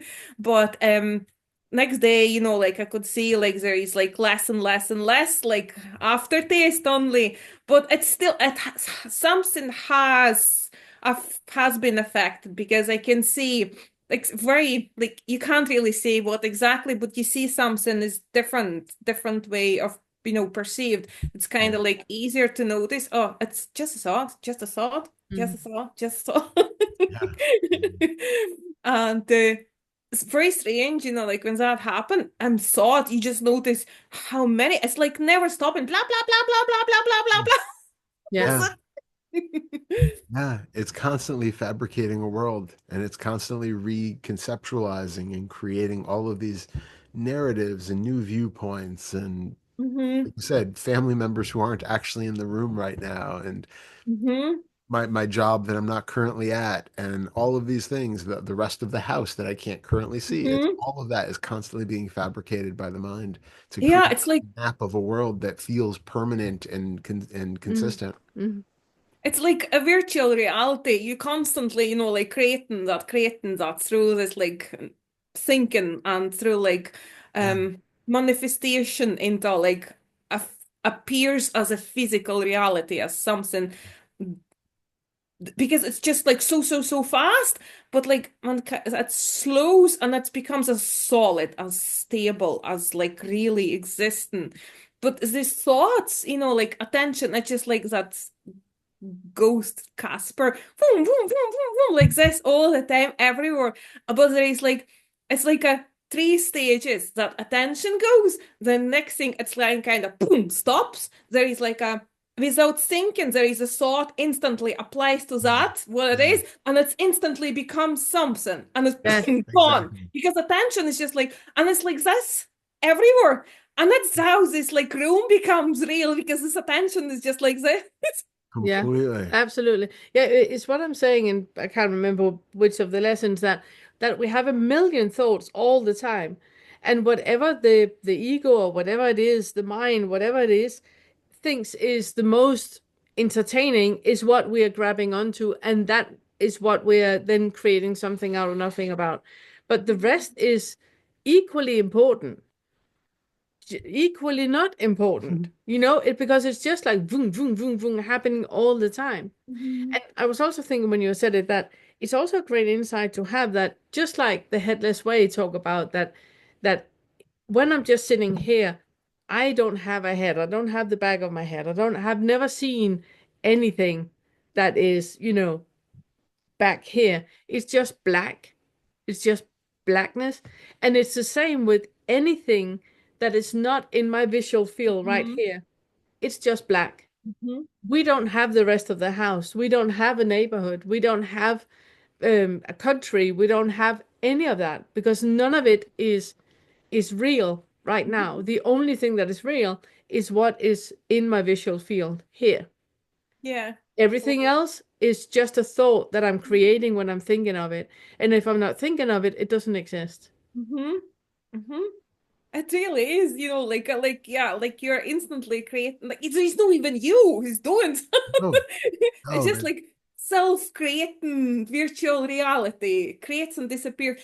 Happens to no one, created by no one for no yeah, any reasons, with no any meanings. It's just completely just like boom, boom, boom, boom for Yeah. now. But exactly. yeah, and then I was like, like next thought appears. But like if there is no one there, how are you going to interact with people? Because they're still going to appear in your, like they do appear like real. But then again, like, oh, but that is just like a play. You just know there is nothing and you just interact like a play. You just keep Exactly. playing. Exactly. Yeah, exactly. It's what I was saying to Leela. It's that integration Yes. where we go back to playing the role and Yeah. having fun, where we have that freedom of living, where we can still be human and we can still have human experiences and relationships. It just Hmm. doesn't have the burdens of believing that they are 100% true because that is the only way that we can view any of this stuff. Hmm. So we have that openness where it's all, bye Phoebe, where it's all inspired and influenced by that greater emptiness and openness that is clearly just as real, if not more real, than what we take to be Hmm. the tangible Mm. um, relative world. Hmm. Yeah. It's just, um, yeah, like when you say that, Leela or Maya, that's a divine play, divine game. Yeah, Yeah. I was just like, that's exactly. I was just, oh, that's what they say. That's what it is. Yeah, yeah, and like like someone said, God is playing hide and seek with Yeah. himself. Yeah. Yes, and you can really, like see that. Yeah, it was, yeah, but like. Like you always keep emphasizing on that, like they all just experiences. It doesn't have to be that's it. That shifted. It's like that's like Leila said, like I had exactly the same assumption. Once that fetter shifts, that something perceptual shift, that's going to stay like this ever and ever, like changing from this to this now. But no, it's just like this. It's like very, very like alive. Yeah, it's just like moving all the time and shifting from that to this and appears something new and just like bump to this solidity and that and that. Yeah, yeah, yeah. Yeah, yeah. We know there's nothing that's really permanent. And the idea that you have had one state of being that has been Mm. consistent, and then all of a sudden it's going to shift, and now you're going to have another state of being that is consistent, Yeah. is just none of that is true. I mean, for one thing, you've never had a consistent perspective, even though, you look back on it and say, well, the world has been 3D my whole life. I guarantee there are times when Mm. things have been experienced differently and they just weren't remembered or noticed in that way. That, there is no consistency where all of our experience is always felt or we're seen or Mm. witnessed one way. And there's no reason to think that there's going to be some magic shift that happens where it is now always another way Mm. forever. It's just that openness of, yeah. And I think the more we are aware of these things, the more some things become more commonplace because it becomes like a new way of seeing. It's a new way of experiencing the world. And whatever we do, we know just by brain wiring, whatever we pay attention to, Mm. we develop those pathways in the brain, and we develop those regions of the brain and strengthen those regions that do something. So if you're, a musician, the parts of your brain that deal with fine motor coordination and sound processing, those tend to get bigger. They take up more real estate, and they become more readily accessible. But if you stop doing that, you lose them, and then it starts to we have very plastic brains, and they go and they start to be whatever the new thing is that we do. That starts to get more space and more pathways. And so I think the more we're doing this stuff, we're building new pathways where seeing in that way and having experiences of that openness and emptiness just becomes more available because we get used to doing it and dropping into that. And it becomes easier and easier the more we do it. But I think it's also, it's very short-sighted for us to think that it is just one Mm. thing that is just a light switch that goes either on or off. All a creation and a process. It definitely was. There was that. It took a while to let, drop that expectation. It has to stay permanent. I think like every time something shifts, there is still that expectation. Oh, Sure. now it's going to be this way. Yeah. And then thought, no, no, no, no, no. Just bring down items. Amazing. I don't know. I'm going to mention this. Like, I'm not saying like I'm like a last instance of truth, but maybe someone finds it helpful. Um, with visual shift, visual like perception shifting. When there are people talking a lot about it shifting into 2D, like flat. And I had this flatness, not like flat, completely flat, but it's like flatness, like a screen type of way, Mhm. but it's not fully 2D. It's like something in between 2D and 3D, that Yeah. more that Mm. type of way. But what I have noticed, like for that how here that happens when that visual like really comes here, it doesn't feel like 2D at all. Mm. It feels more like you're in 3D experience, that type of way. Everything's like very here, but like physically you can't reach to them. So Yeah, yeah. yeah, I just like um because this really kept me away from seeing what is already here because I had this Yeah. expectation I need to see 2D and I was chasing an idea instead of seeing what is already here. Yeah. And when it started to shift, I noticed like this shift in the visual field, it's very subtle. It's basically the same as it is. Very subtle change. So that it's not like, oh wow. And like if anyone is chasing 2D or have like 2D expectations, it's not always like that Yeah. because it It's was very confusing and kept me back from seeing it actually. it's exactly what Leela was talking about just before, that having that awakening manual, that things Mhm. need to be the way that I think it's Mhm. supposed to be. It's never going to be like that because that's a manual. It's a concept. It's not what we are talking about. And so I'm really happy that you're also pointing to that, that if you have an expectation about something going to happen in a certain way, it's Mhm. nothing but an expectation. Mhm. It's not going to be like that because nothing is going to be like an expectation. It can't be. An expectation is a thought. It's never going to be like that. It's Not, every time surprises, yeah. Yeah. and it's never as expectation. No, never as expected. No. Yeah. There's No. one day, maybe you could tell what happened anyway. Um, I was walking and like only thinking back, there was something shifting in the visual. Like I did like I noticed it, but I didn't pay any attention because it visually shifting like then and again when that decides to shift. Yeah. And so I remember in back, yeah. And so I was just like walking on the streets, not doing anything, not thinking, no practicing, nothing like that. I was just like looking for my child stuff in the shops. And, and next thing, like there was this like some shift in visual perception.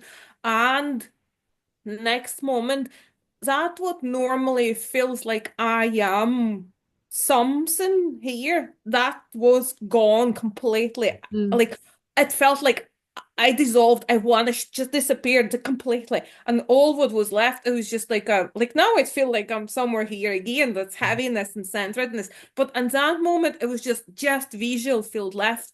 And I remember like body was in such a shock because it started slowing down, and breathing was like, oh.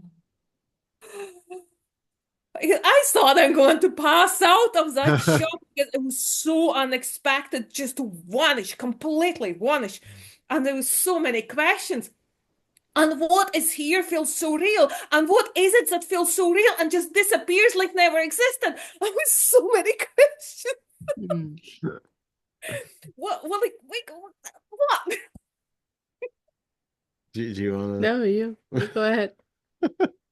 Well, I, I guess my first kind of stock caveat answer there is always, again, don't box it. Don't get too hung up on the experience of it. Other than, what can you take from that?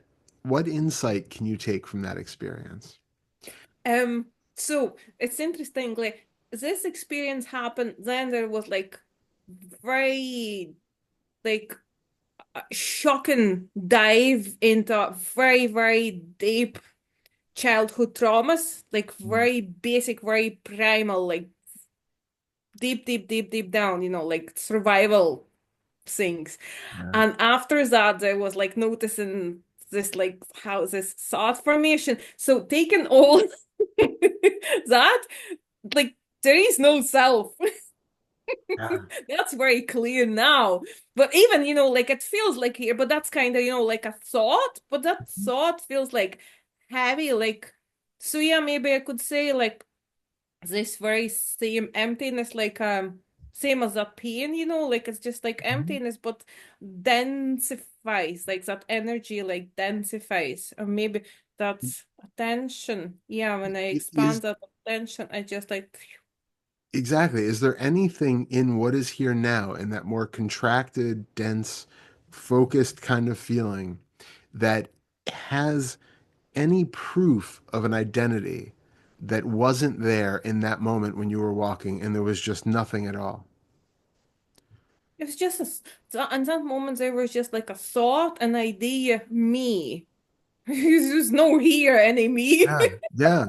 And so now, is there any you, or is that still just a thought It's that like that feels like more density. Hmm? But like I was saying, the attention is now on that density. But is the Yes. density itself proof of an identity? It's just that like a habit, this like kind of like idea. I am here. This what makes me me. Yeah, right. So look at that as your object of inquiry. So you have what feels like that overlay that seems to be the Anna. There seems to be this overlay that is tying together. There's a density and there's maybe that image in the mind, something, it's in one of your mental sense fields that there is, or a combination of them, that there is some sort of overlay happening that has the idea of an Anna. And when that isn't there, then you have that complete openness, centerless, Mm. non-self, utter non-existence. So in your experience, when you feel dense and you feel contracted and like there is something there, what's important is to find that, what is that overlay that is just hanging like that little ghost? It's like that ghost of an idea that is giving a scent of Anna to this experience. And we just want to find what that is so that you can notice that is no different from the feeling of density that's there or the feeling of pain that just dissolved into being the same emptiness that's underlying everything.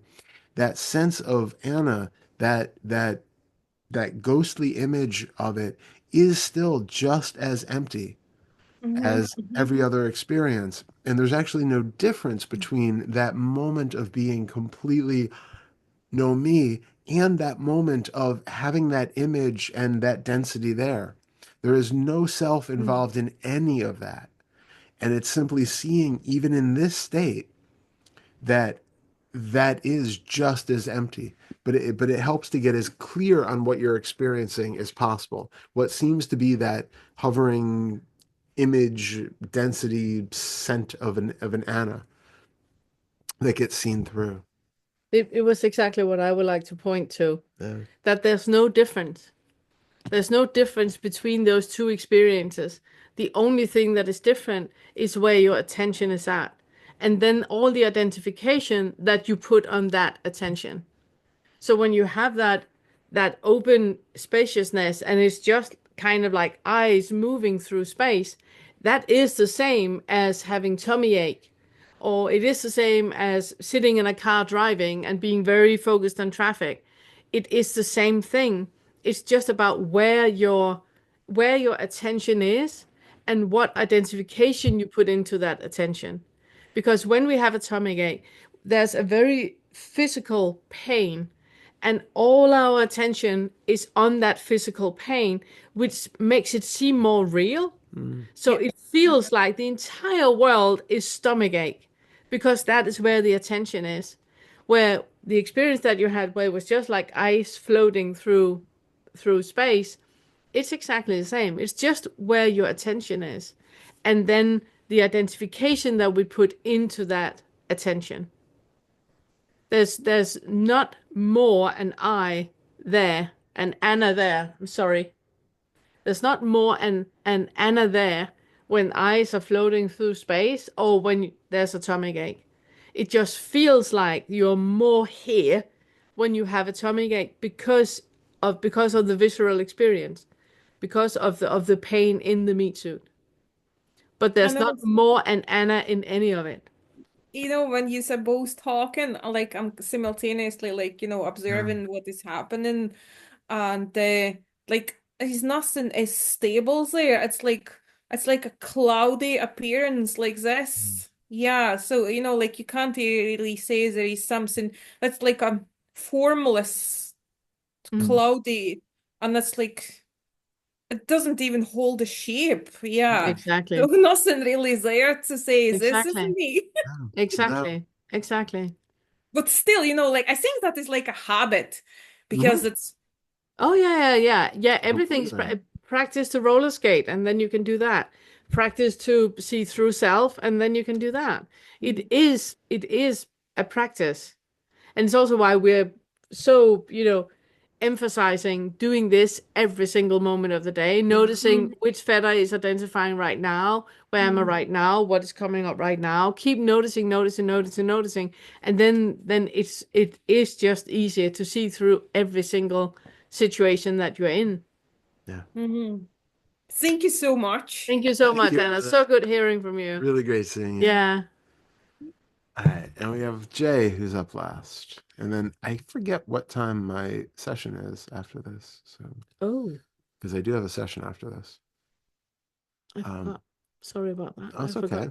No, it's all right. So Jay is the last one. Last one, Jay. How's it We'll going? see. We'll see in the Hey guys, person. yeah, this will be really fast. Oh, it's No, no, okay. no, no. It's fine. It's No, we fine. got time.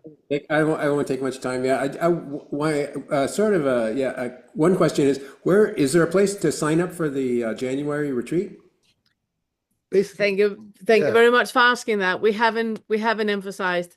No. Send an email to Todd, and then he will have you on a list, and Oh, will okay. yeah, and will so thank you very much for reminding us of that. Yeah, thank you. So yeah, so I just send an email to Todd then An email to and ask. Todd, unfetteredmindfulness@gmail.com, and then Yeah. Todd, he will make a list and make sure that you are in the loop. We do on the Okay. website. There is a small amount of information about it. We haven't gone into as much detail on the January one as we did last year's retreat, but it does have a little bit about it, and it has the payment link and all of that in there, and you can email me to get on the list, and then yeah, like Pernille said, That as it gets closer, I'll send out all the information. If you go to theawakeningcurriculum.com yeah. and you look on the drop-down menu, there's one called Retreats 25, 2025. Okay. And there you have all the information. But you will be told to email Todd. Oh, that's cool. Yeah. Okay. Yeah, I just wasn't sure. I was looking around trying to find out where to sign up, and I couldn't quite Yeah, find it. yeah. All roads always lead to emailing me. Okay. It's kind of the default. I got it. I got it. Thank you very much. Yeah. Thank you. But yeah, I just it's actually a good idea to make a form. Yeah. And I'm gonna make that later today, make a form. So if anybody want to sign up for the January retreat later today, there will be a form on the homepage where you can sign up. yeah, great. Thank Yeah, you I so much, just Jay. I did Angelo's retreat last week in Yeah, North Carolina. So it was yeah. really great. I really yeah, Excellent. it's sort of So good. There were so many people there Yeah. from our group. Yeah. That was so nice. Yeah. Quite a few people who were there. Yeah. yeah, it was a big retreat, but he does such a great job. So yeah, it was fantastic. I really Amazing. yeah. Amazing. Sorry. Yeah. So yeah, let's see. Yeah, I guess after that retreat, I became aware of, this the sense of self has dropped for me for much of the time Yeah. when I'm just particularly by myself or just going to the grocery store or whatever, Yeah. there's no, it's just everything is just happening, there's Mm. no me there. But there are certain situations like when I'm interacting, usually like some social situation where I'm either in a group or when I'm interacting with family or something, where an identity will come back, Mm. will start to arise again. And so it's this great game of seeing what is it that's arising that is creating this sense of self now. Yeah. And it's there, but it's sort of hidden, so it's this game of hide and seek, trying to sort of feel into whatever it is and in the body sensations, Yeah. feelings, Yeah. just It trying it to locate that and just noticing it. Yeah. Yeah, Yeah. it is like we talked about with Jason, both Jason and Anna, that it is whenever we are being activated about something in the second fetter. So something Yeah. about our survival, something about where we are reminded of having to do something to stand up for ourselves or defend ourselves, or that we feel vulnerable, or anything that is being activated about the second fetter. That is when we, with family, jump into that role right away.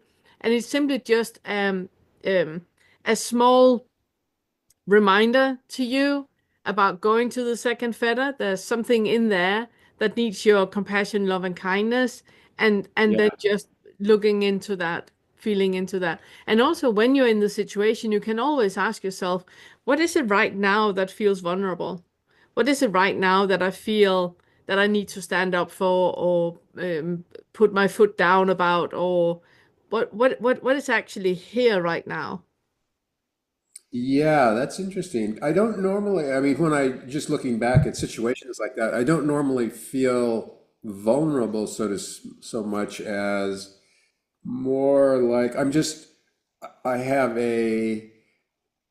because like with family, we've grown up together, we have so much, history and I've developed sort of a automatic uh beingness or response. It's just a character that just arises right automatically. But I still have just unconditional love. There's an acceptance of what's happening, but I have more of a location, like Mm. I'm here in the body and so, but yeah, I just I'll work on the second fetter, I guess, more Yeah, for yeah, that. because when you have that feeling that it's like a character that steps into, it's because you're in your mind, and in your, might not even be your mind, it might actually be your entire nervous system. You have that feeling of a repetition of a situation, an old situation where you were exposed in some way. So Yeah. when the character is stepping, if you had complete amnesia, you would go to the family and be with them as Jay is now. It's Yeah. only because of your history, and it's that history that needs compassion, love, and kindness, because you do not need to step into a character. There is no one to defend or stand up for. That it doesn't exist. If you have amnesia, you would never ever do it, and it wouldn't be an issue. So Right.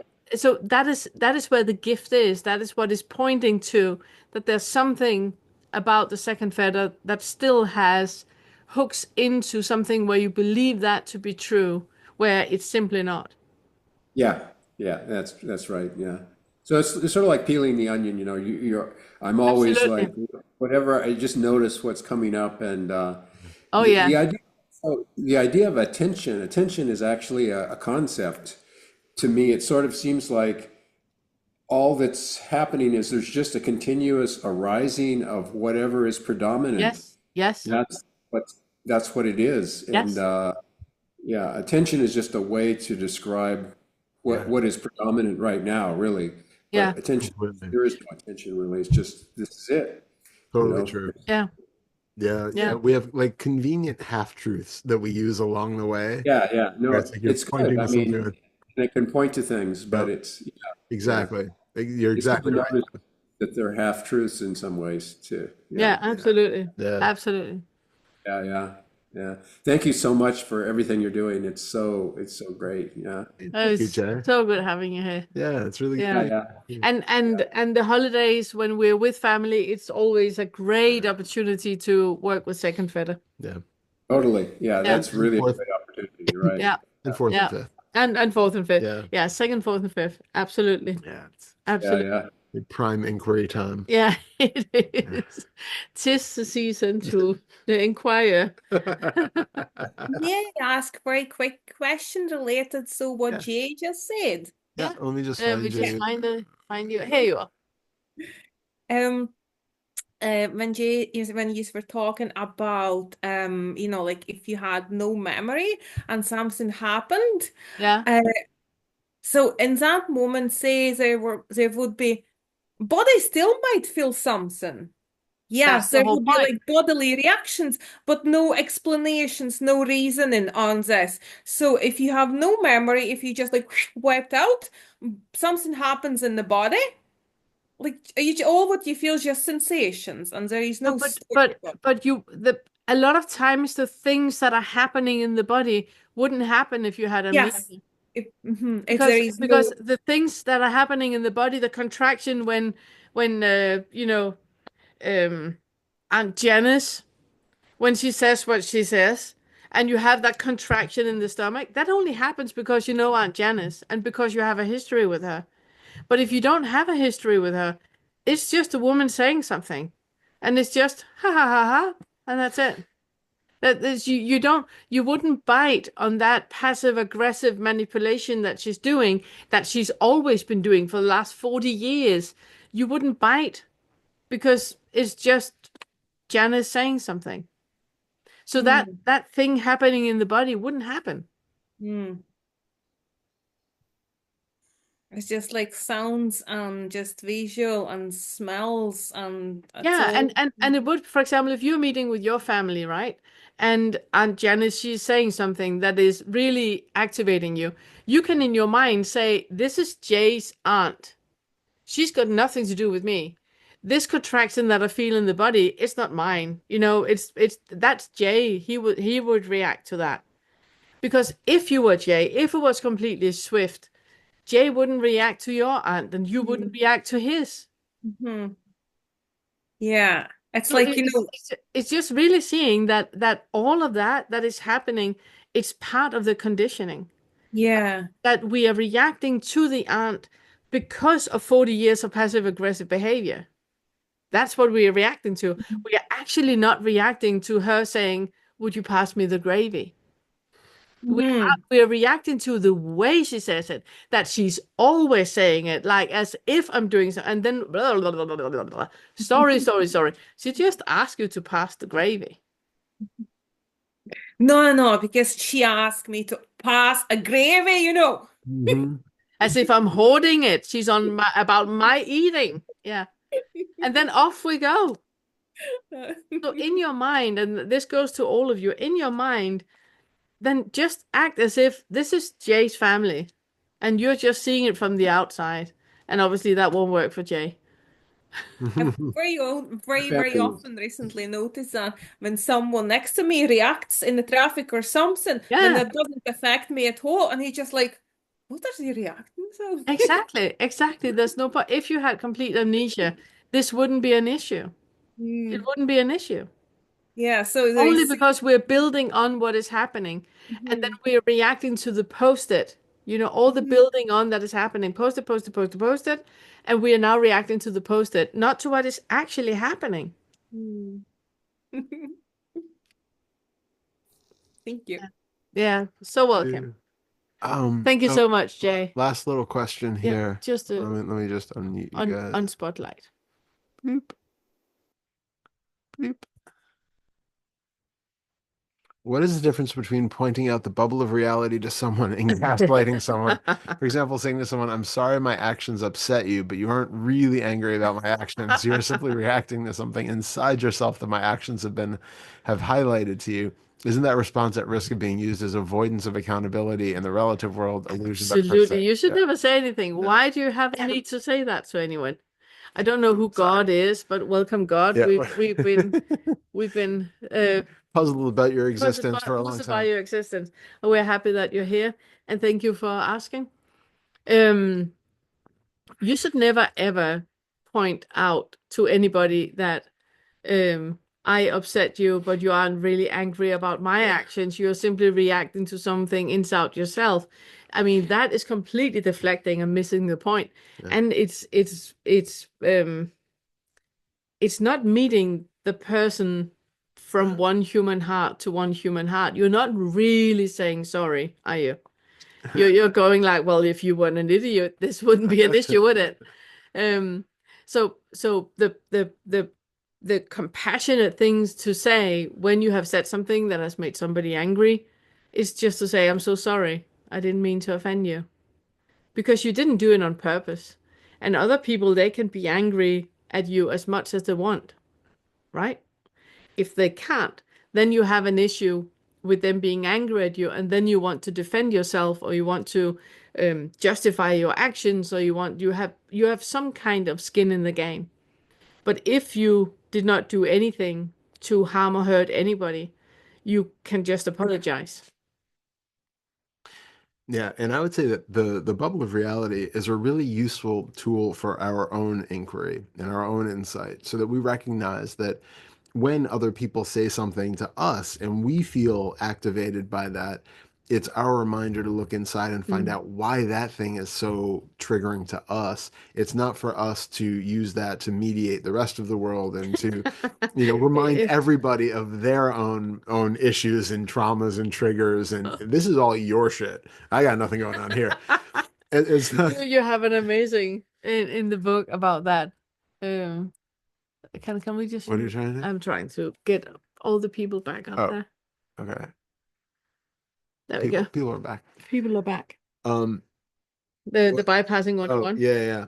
So it's really just about using it as a reminder for ourselves and not externalizing it onto other people. It can be useful to have kind of in the back of your mind that that when you see dramas playing out between different people, that there isn't really that reality there that you once thought there was. And you can see how one person's reaction to something else is giving away an awful lot of their internal Oh yeah, world, yeah. and you can see that, but it's not for It's not you to be something able to manipulate them or to use that or to even to inform them about their own short-sightedness or shortcomings or no. internal stuff. This is purely for your own internal introspection. And it's also really, really noticing that it's not coming from a compassionate space in you. Yeah.